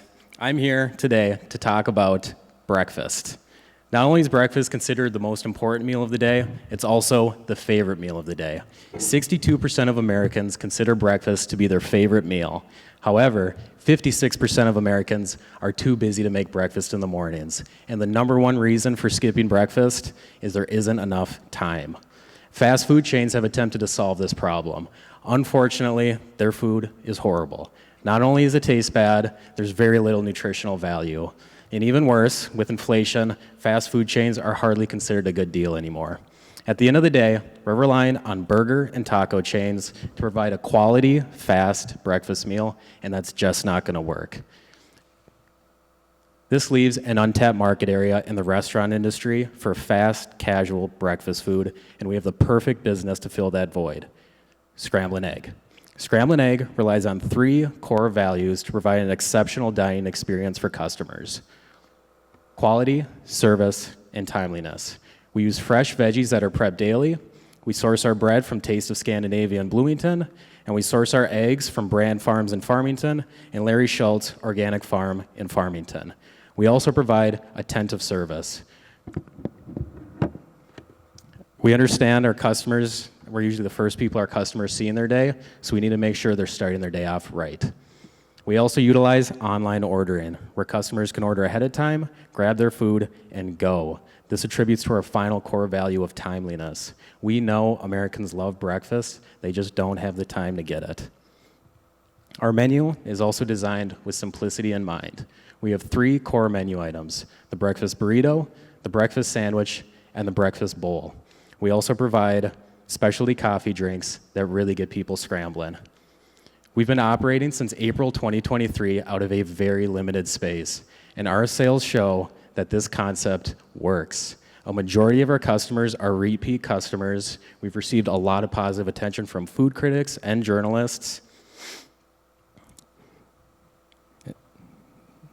Yep. And we've also cash flowed the entire business without taking on any debt. So rest assured, any investments would be used wisely. We plan on using the money to renovate a space in East Bloomington, where we hope to revitalize the area and encourage new businesses to come to the city. So we know there's an open marketplace for fast casual breakfast food, and we know Scramblin Egg is the perfect business to fill that void. We use simplicity in our menu to prioritize quality, service, and timeliness, creating a business model that isn't limited to just one location. We know Scramblin Egg will work nationally and one day globally, and we want Bloomington to be the city where it all started. Okay, so you showed a slide with some numbers, or no numbers, it was percentage of growth in your graph. And that actually, we have a couple of them sort of in that area. Can you talk about your past sales? What are you know, how much is the growth, maybe percentage? How are you doing overall in sales? I mean, I could back up. Should I back up? Yeah, I could show Yeah, it. great. Yeah, so I mean, we started in April, and it was we just kind of relied on word of mouth and social media just to see what kind of attention we would get. And then slowly, we just kept getting busier. Word of mouth just kept getting out. More and more people kept coming.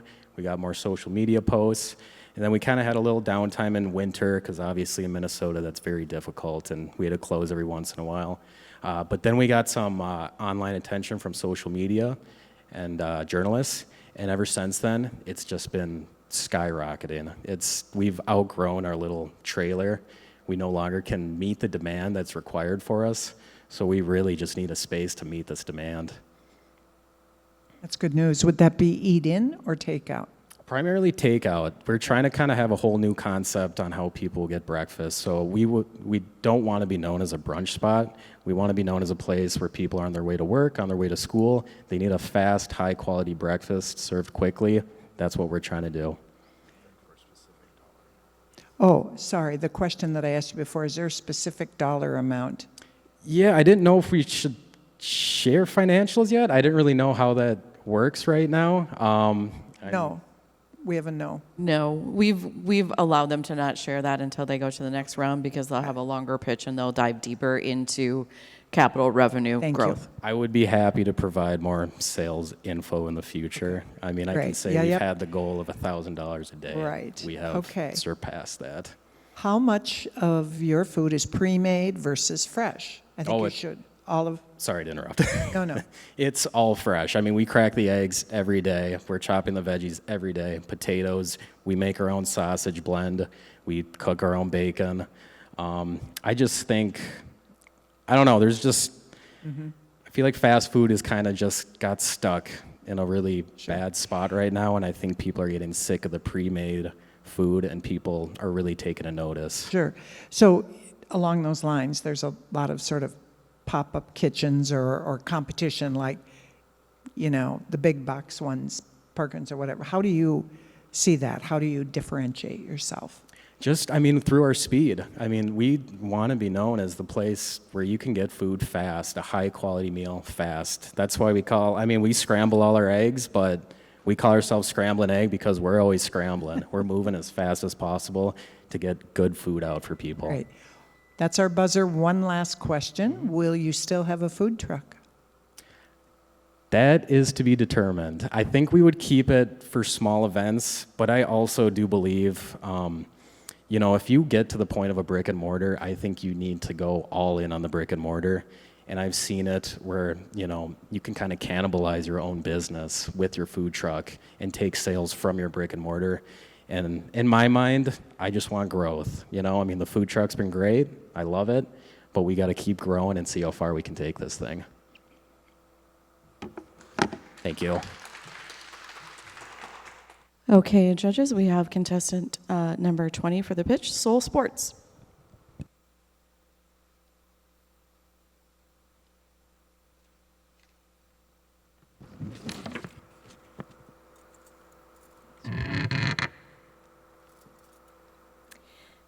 My family has been fortunate enough that my children are all able to play on travel sports teams. I find myself at these tournaments and games, and I feel really sad for all of the kids that don't have these opportunities. I feel that in my soul. I have a trans child who, fortunately, is confident enough in himself to play multiple contact sports. This is not the case for everybody. I want everyone to feel that they can be a part of a team or do something athletic. I feel this in my soul. 1 in 5 kids and 1 in 20 adults suffer from mental health. We are in a mental health crisis. Exercise helps improve your mental health and well-being. I feel this in my soul. Thus, I've launched Soul Sports, a retail establishment that will bring different benefits and products to Bloomington. The main source of revenue is custom sports merchandise for all of the teams that are here. There is such a demand, and I know because I am currently doing this. People have to go to Edina to get these goods or go to the web. I want to offer it right here in Bloomington to all of our sports teams, but also other cities. We will also offer refurbished sporting goods. It will be different than a resale store in the fact that we will refurbish everything that is brought in and customize it for the guest. We want each person to feel like they are getting something special and unique and not used. It will be refurbished and customized for them. They can see this process as a new art and trade as well, something they might have never known existed. Lastly, it will be a run club. I am a current running coach and know the benefits of exercise. It helps improve self-confidence and your well-being. Not everybody has the confidence to try out for a team or, feel good enough to do that. I want to meet people where they're at. We will offer one-on-one running, group runs. The storefront will serve as the place where we meet, a gathering place for the community to leave and run from there. Everybody can do it regardless of size, gender, pace doesn't matter. The goal is to get people moving and improve everybody's mental health and their sense of belonging. The benefits of this are bringing people in to the community to shop, offering jobs for Bloomington residents, creating a safe space for everybody in Bloomington to feel a part of something special, and really helping get people active and help with the mental health.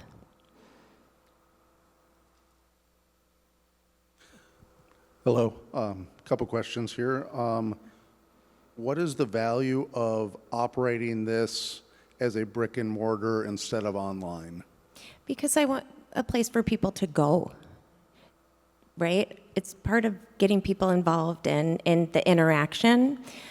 So I really think that's important. So much of businesses are online right now, and you miss out on that human interaction.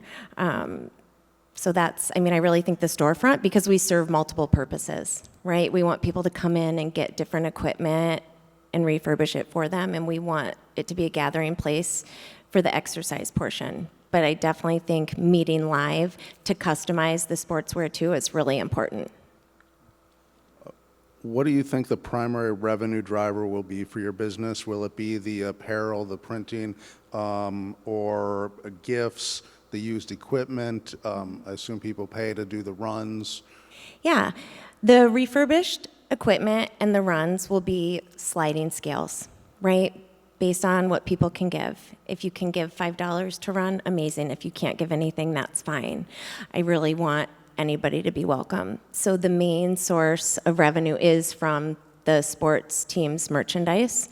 And I'm also hopeful to get donations. I do a lot of merchandise for the Hendrickson Foundation, which is adaptable hockey, and they're connected, with the Wild. I know we can get donations as well to help with the equipment piece.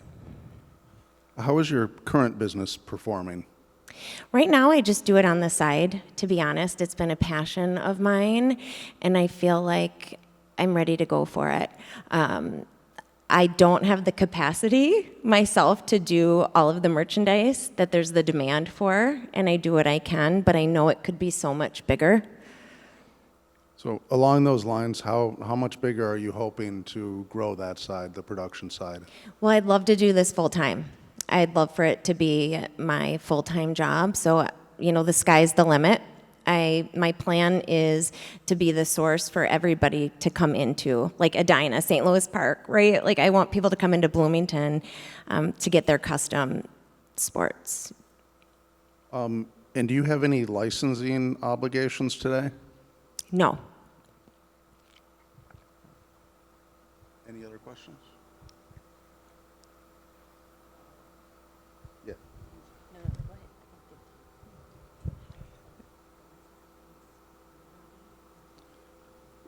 So she'd like to know if there will be a licensing agreement. Is that what I'm hearing?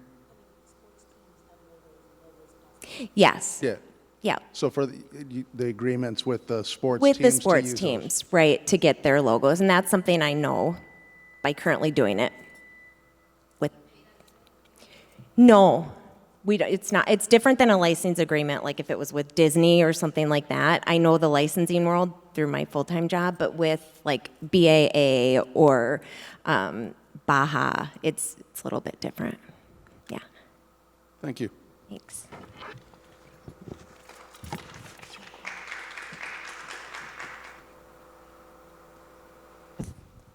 Thumbs up all around. All right. Judges, pitch contestant 21, the arts creative.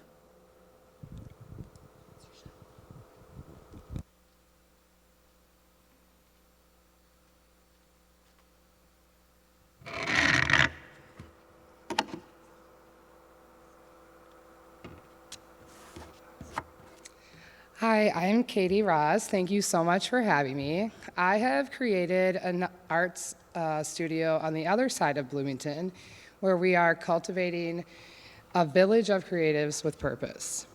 We're doing that with ceramics classes, stained glass, other art classes, private parties, summer camps. We're finding that there's something else for people to do that are looking for something new. And if you look at this picture here, you can see a lot of smiling faces. We were doing Van Gogh's irises. And probably some of the kids or people in this image haven't had art class since about 5th grade. So their smiles it was almost like a 2nd grade classroom, how much fun we had in there. I was an educator for about 10 years, so I know that even with the art in the schools, some kids just don't have enough art, so they will find me in summer camps where that they can find, they could probably get a whole year's worth of art in just 1 week with me. Here you're gonna see us having Harry Potter camp this week.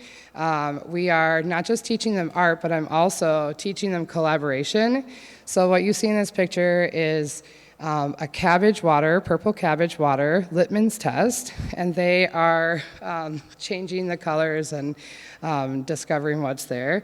And the reason we're teaching them collaboration because it's a really important life skill when you're in business. And so I've learned to collaborate inside of Bloomington and outside of Bloomington in a lot of different ways. Pretty much everybody loves art. But I even was surprised myself with the collaboration when I realized that I could bridge the artist and the athlete, and we can kind of talk about how art can even be some self-care.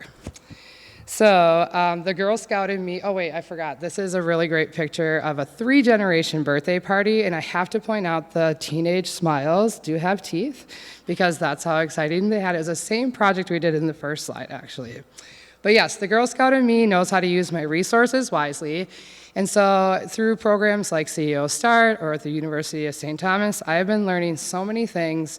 I just recently finished Launch and Growing with Women Venture, so I can know all about projections. Their first year also taught me a lot. One thing that I learned right away was that my seasonal swing with my clients, so like the kids go back to school, who else is going to be my client? And I found there's a lot of people still looking for art and something else to do. The biggest thing I learned, though, is that I was really created to do this. And through all the people that I've met in the past year, they've just really been huge cheerleaders for me, including some that are here tonight. You guys, that's awesome. But I've never felt more inspired. So thank you.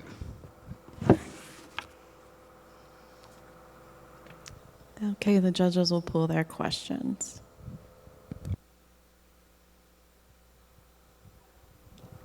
Okay, we'll just get started with a couple questions we have. Yep, and then we have some more coming. A significant part of your use of this money is for staff. Can you grow to sustain them in the following year? Yes, I've been looking for someone to help me with my marketing so that I keep hearing of all the people that want to come, and I'm like, I just don't think that I've connected to that 1% of the time they're actually ready to buy.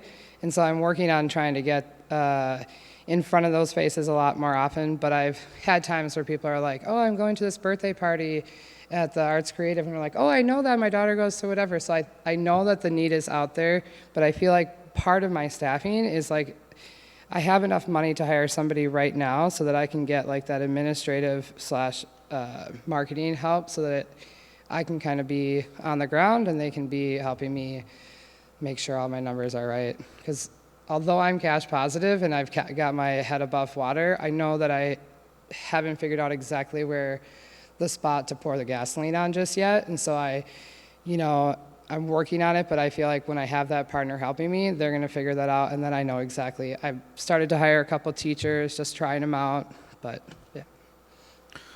Kind of along that line, do you have plans for growth with that person, and how do you kind of stay relevant with changing trends? With the employee or with the business? For you and the business and the employees, and how you continue to grow and adapt.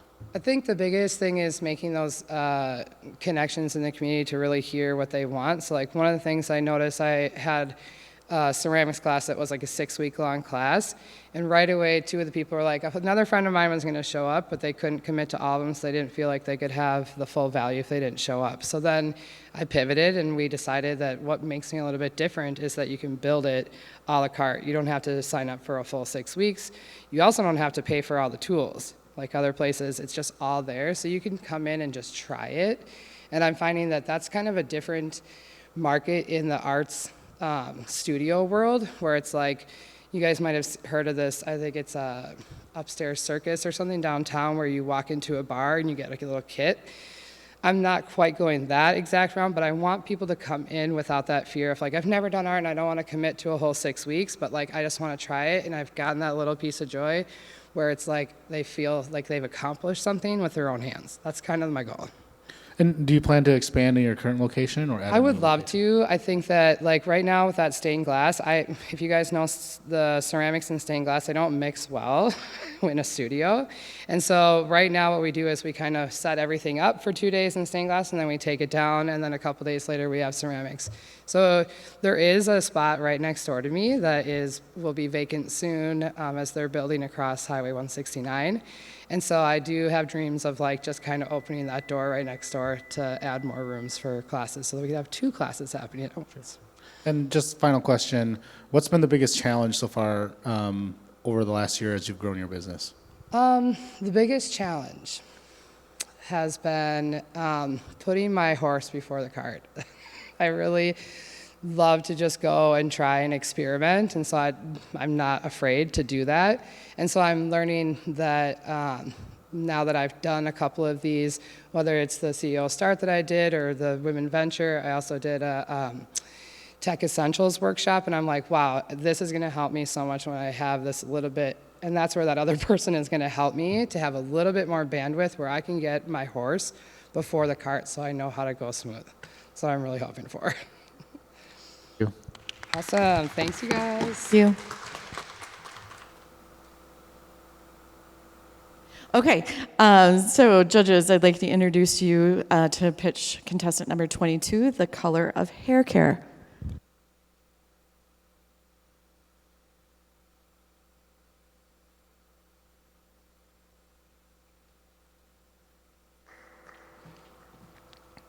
Good afternoon, everyone. My name is Tiana Thompson. I am the CEO of the Human of Color Haircare.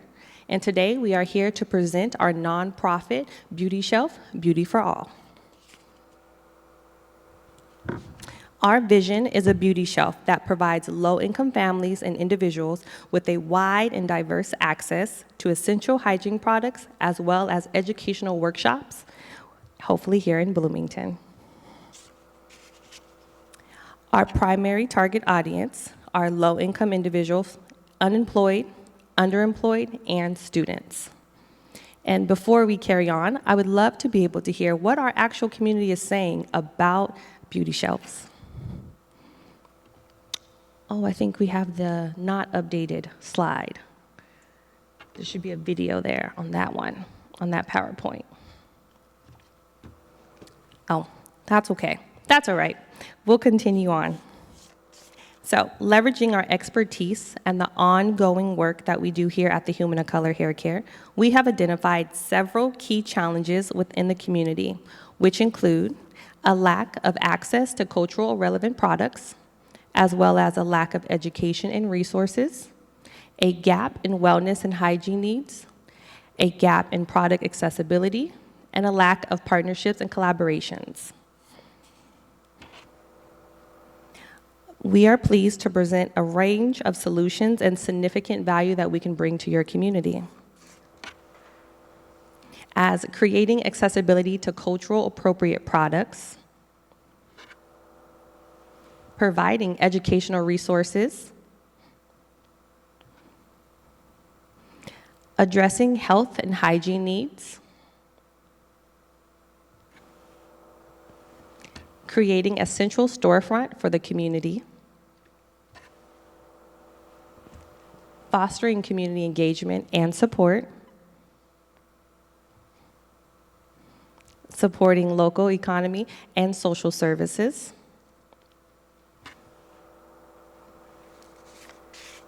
we envision a community where every individual, regardless of economic status, has the opportunity to engage in self-care and personal wellness, fostering a supportive and inclusive environment by transforming lives and empowering the community. We are looking for funding to cover our startups, such as in products, store location, experts in the area, as well as support in operations. Thank you. While we're waiting for other folks, just a quick question for you, clarification. You currently have a business today that is for-profit, or is Correct. that, okay, and and so the follow-up question is that part of your fundraising plan, or can you talk a little bit about your fundraising plan for the nonprofit? Yes, so every product that is purchased through the Human of Color Haircare, we donate a product as well to our nonprofit. So it'll be a filter, there's one source that'll be filtering it. And do you make the products that you currently sell in your business today, or are they sourced from other wholesalers? No, we make them. Okay, great. What led you then to the nonprofit model that you ask us to consider today? Honestly, it was my community. A lot of times, we have a lot of family members in the community that happen to purchase product at a large quantity, and they do it once, let's say every 6 to 7 months, because they do have multiple children in the household. And I thought to myself, how can we give back to those who are supporting us, but be able to allow access to essential products freely? Would you mind giving us a quick TLDR on what your video said? We're intrigued.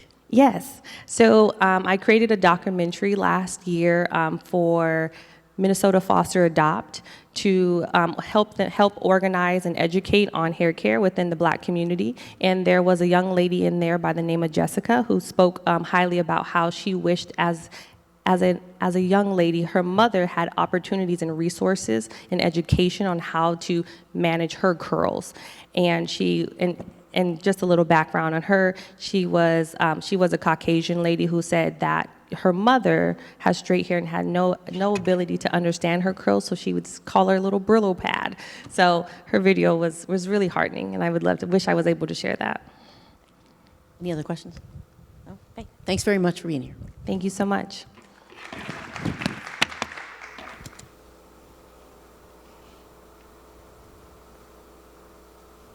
Okay. Judges, I would like to introduce you to pitch contestant number 23, The Jump. Come on out. Just tell me how comfortable you are. Okay.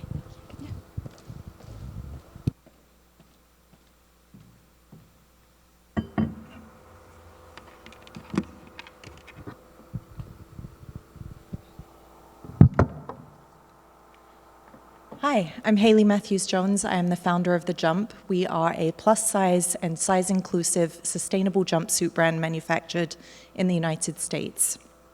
We're currently in research and development phase with a goal to launch in fall 2025. I'm a big consumer of jumpsuits, and I probably have 30 or so in my closet, and I can tell you something that's wrong with every single one of them. Most of them are manufactured overseas as fast fashion, and they have fit issues including being too short in the torso or the inseam, buttons that gape at the bust if you have a fuller bust, or most of the sizing just tops out around a size 14. 68% of women in the US wear a size 14 or larger, and yet most brands, that's the upper end of their clothing brand. Which is wild because globally, the plus-size clothing market was estimated to be worth $288 billion in 2023, and the US made up $163 billion of those dollars. It's actually forecast to reach $500 billion by the year 2033. So it's not just simply a feel-good inclusivity metric to be size inclusive, it's actually good business. Headquartering The Jump in Bloomington would have a local impact on the economy of the city because 48 cents from every single dollar spent at an independent retailer is typically reinvested back into the local community. But it will also contribute to Bloomington's reputation as a global and a regional powerhouse and a place to do global business. The Jump will offer sizes extra small through 5X as standard. Did you know that there is currently no universal size chart, which is why you fit clothing so differently across brands? Typically, sizing will be done using a medium as the midpoint, and then they'll just increase or decrease the measurements by 2 inches either way to determine the other sizes, which is not the way bodies work, especially if you get into larger sizing. Over the next year, we're going to develop our own size chart based on research measurements from hundreds of real women using an apparel design body scanner at the Goldstein Museum in St. Paul, so that our size chart is accurate and based on real women's bodies. And we'll sustainably make these in the US. In the same way that being a chef doesn't necessarily mean that you know how to run a restaurant, many fashion designers are creatives, but they don't always have the knowledge of how to build and scale a business. I have a proven track record of 9 years as an entrepreneur, building 3 local and national brands. And I know how to deploy the funds from Hatch Bloomington should I win. Proximity to the airport is going to be huge, and all of my experience to this point. Okay, thank you. All of my work to this date ladders up to build a size-inclusive global apparel brand headquartered in Bloomington, Minnesota. Let's make the jump.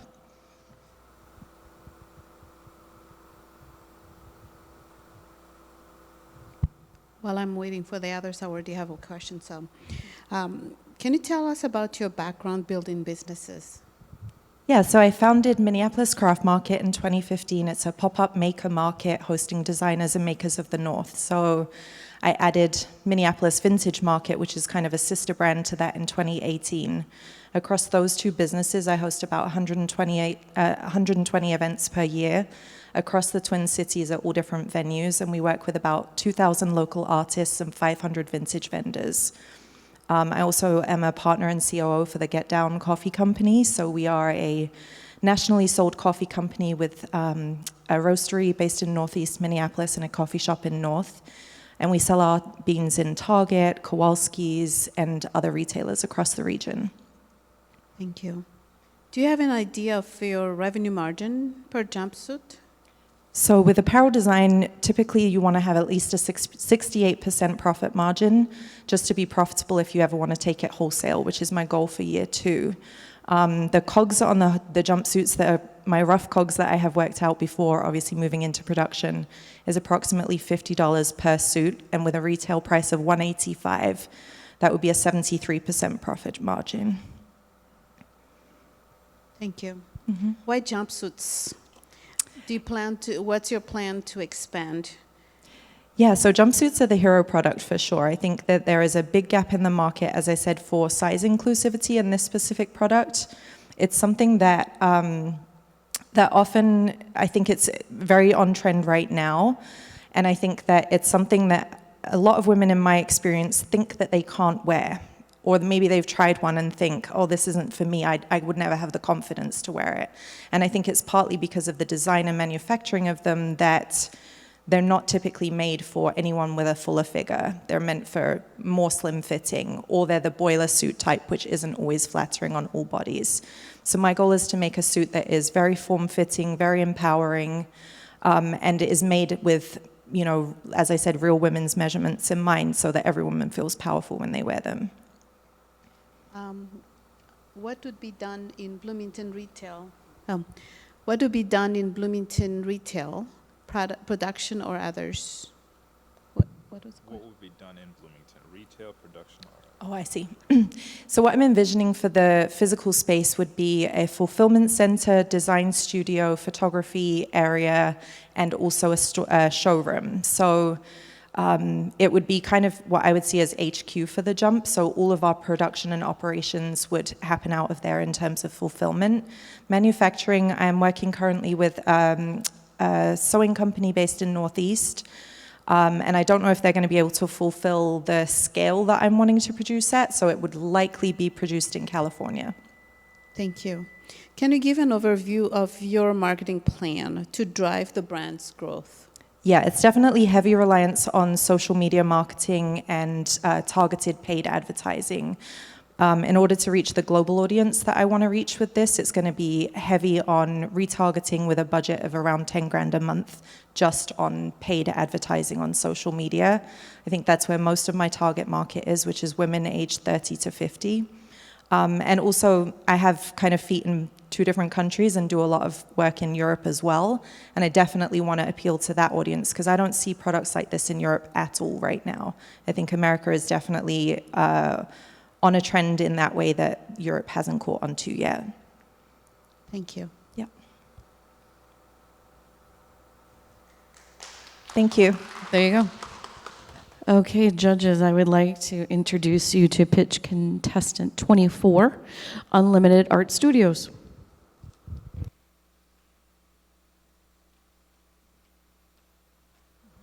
Hello, everyone. I'm Brad. And I'm Jean, and we are the founders of Unlimited Art, Inc. So imagine a place where you can go to any hour of the day to create art. Yes, and a place that has numerous art supplies and tools for you to use. Also a place where you can store your supplies. Where you could take unique workshops and classes. A place where you can go to and collaborate with other artists and be inspired by those artists. What if you could also shop for items that were made by local artists? Also, we can sell your art for a lower commission. And imagine if this space was stylish, gender neutral, and inclusive to ensure that everyone feels welcome. Even just a fun place to come and hang out and relax and decompress. A totally new way to spend your Saturday night. Well, really any day or night. This is Unlimited Art Studio. So you've just heard some of the features that are included in the Unlimited Art Studio. A recent study that was conducted by creativemn.org recognized the following roadblocks that most artists encounter. These are usable space to spread out and get messy, a positive place to inspire, be motivated, and provide support, access to affordable supplies, materials, and education, and an outlet in which they can sell their creations for reasonable fees. These problems are all solved with the Unlimited Art Studio. But what about the overall Bloomington community, and what value can we bring there? We have a unique spot that's available for meetings, team building, photo shoots, parties, and more. A gathering place to connect with like-minded individuals and to meet with new friends or to increase your business network. A store that you can shop in to support small businesses and local artists with unique items.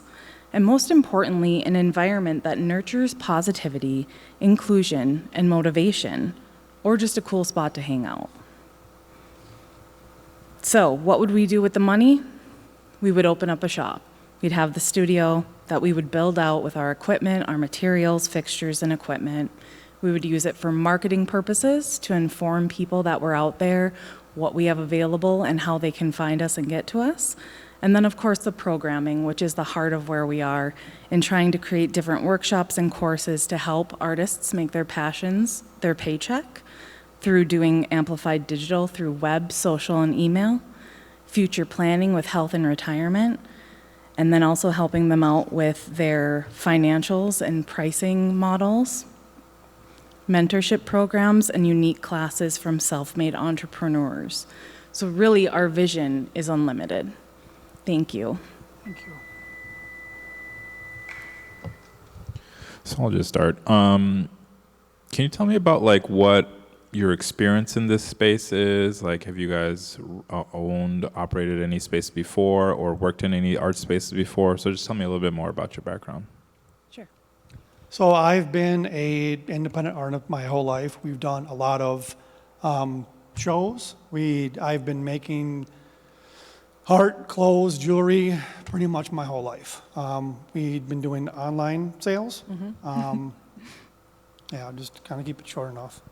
And my experience, I've been in marketing for almost 20 years now for Fortune 500 companies. I'm highly skilled in the digital and web, and I worked in retail before I got my marketing degree for many, many years. So I'm highly skilled in that area. Awesome. Is your primary revenue stream from artists or retail buyers?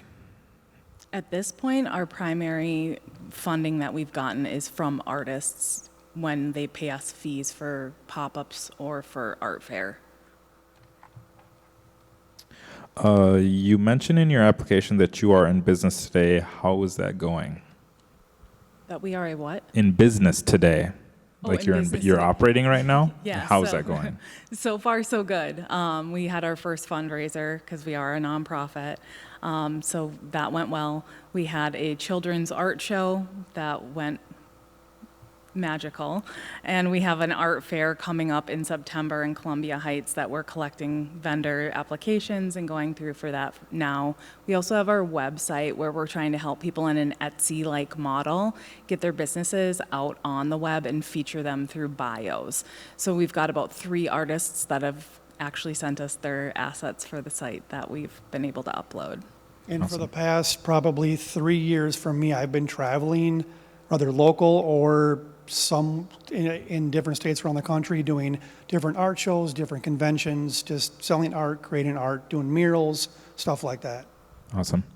Next question is about fundraising. How do you plan to fundraise for a nonprofit? And I'm assuming, I guess that's assuming do you plan to maintain a nonprofit, have a joint legal structure?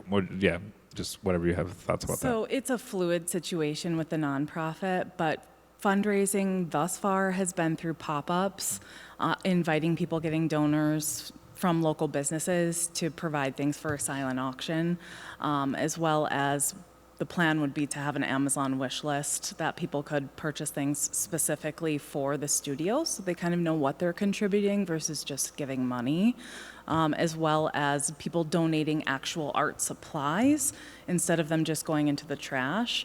A crayon broken is still a crayon that can be used. So, we kind of operate under those premise. Awesome. Oh, one more through the, all right, hold on. Okay, what kind of art do you want to support, and is there any genres not supported? Oh, we want to support everything. We were talking paintbrush, guitar, podcasters. If we had a space big enough, dance, theater. I mean, it's unlimited with what we want to do. We just want to support local artists. Great. Good. All right, thank you. Thank you. All right, let's meet our final contestant, pitch number 25, What the Ben in It to Bennett. It's my favorite one. Come on.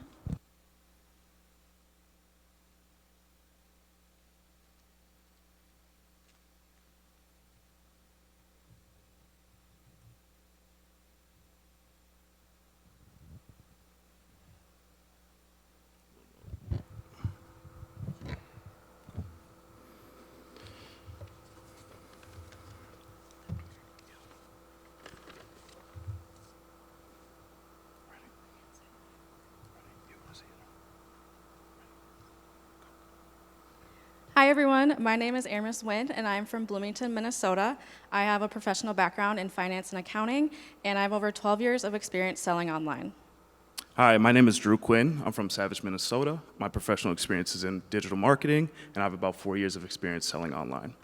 So together, we've been selling online and at garage sales for the past couple years. It's been very successful for us. It started out just looking for items kind of around the house, seeing what we can sell, and then it actually turned into us purchasing wholesale pallets from large retailers of overstock and return items, which leads us to our idea today, which is to start a bin store.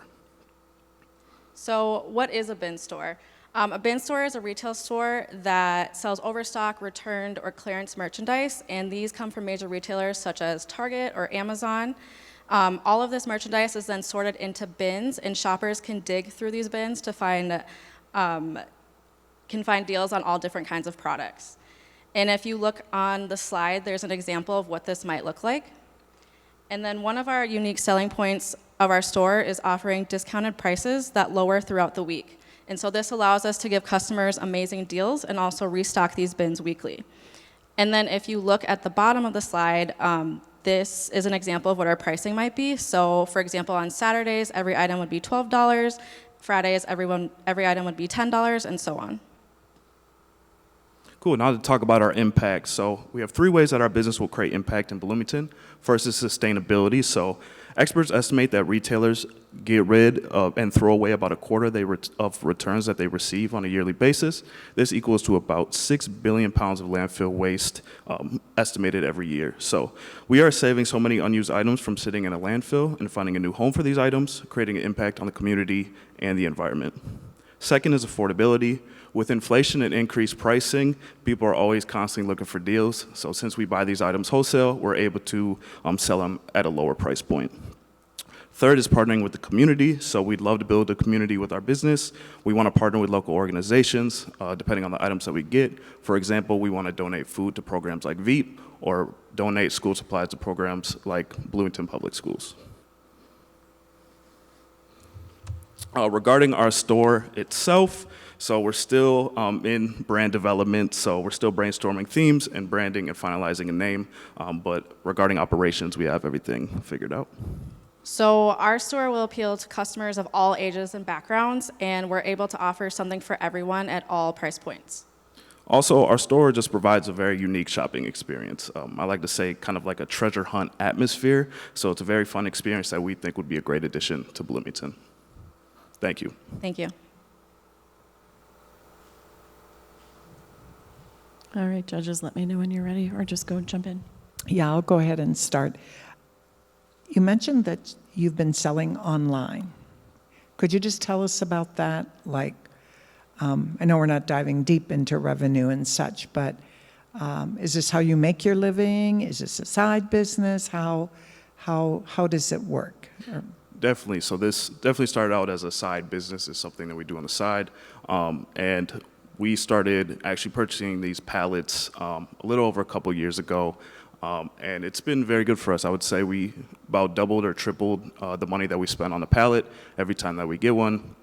And it's been a great process. I don't know if you want to expand. Yeah, and also this is something I've kind of been doing ever since I was in high school, just to make some extra money.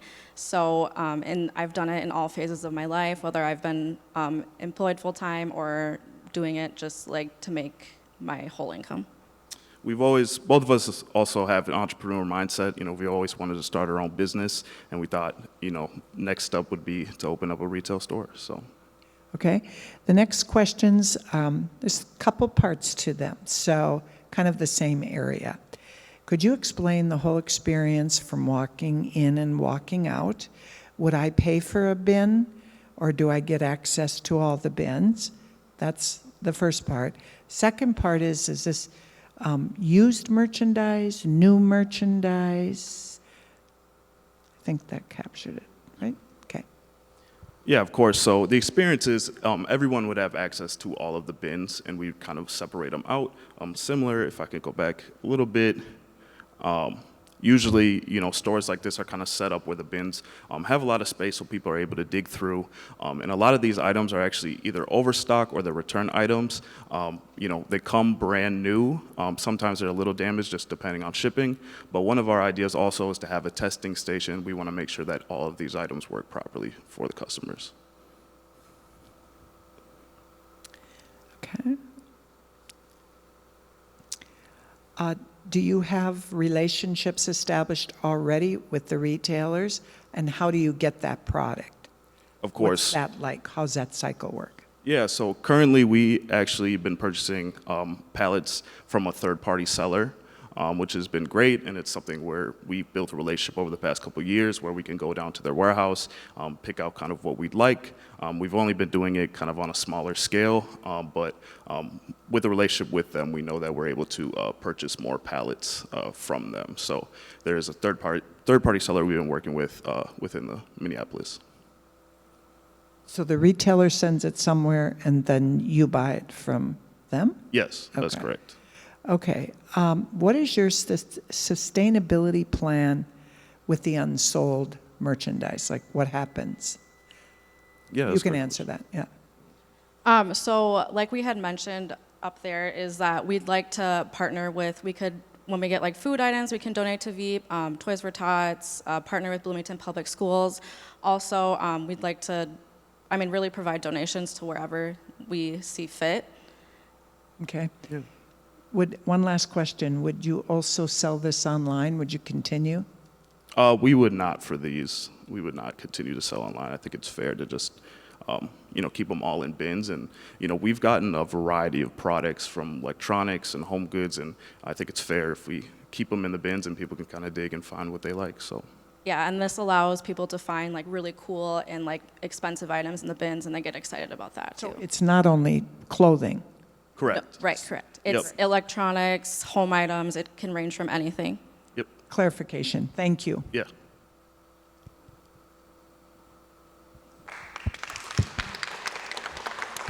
All right. Thank you.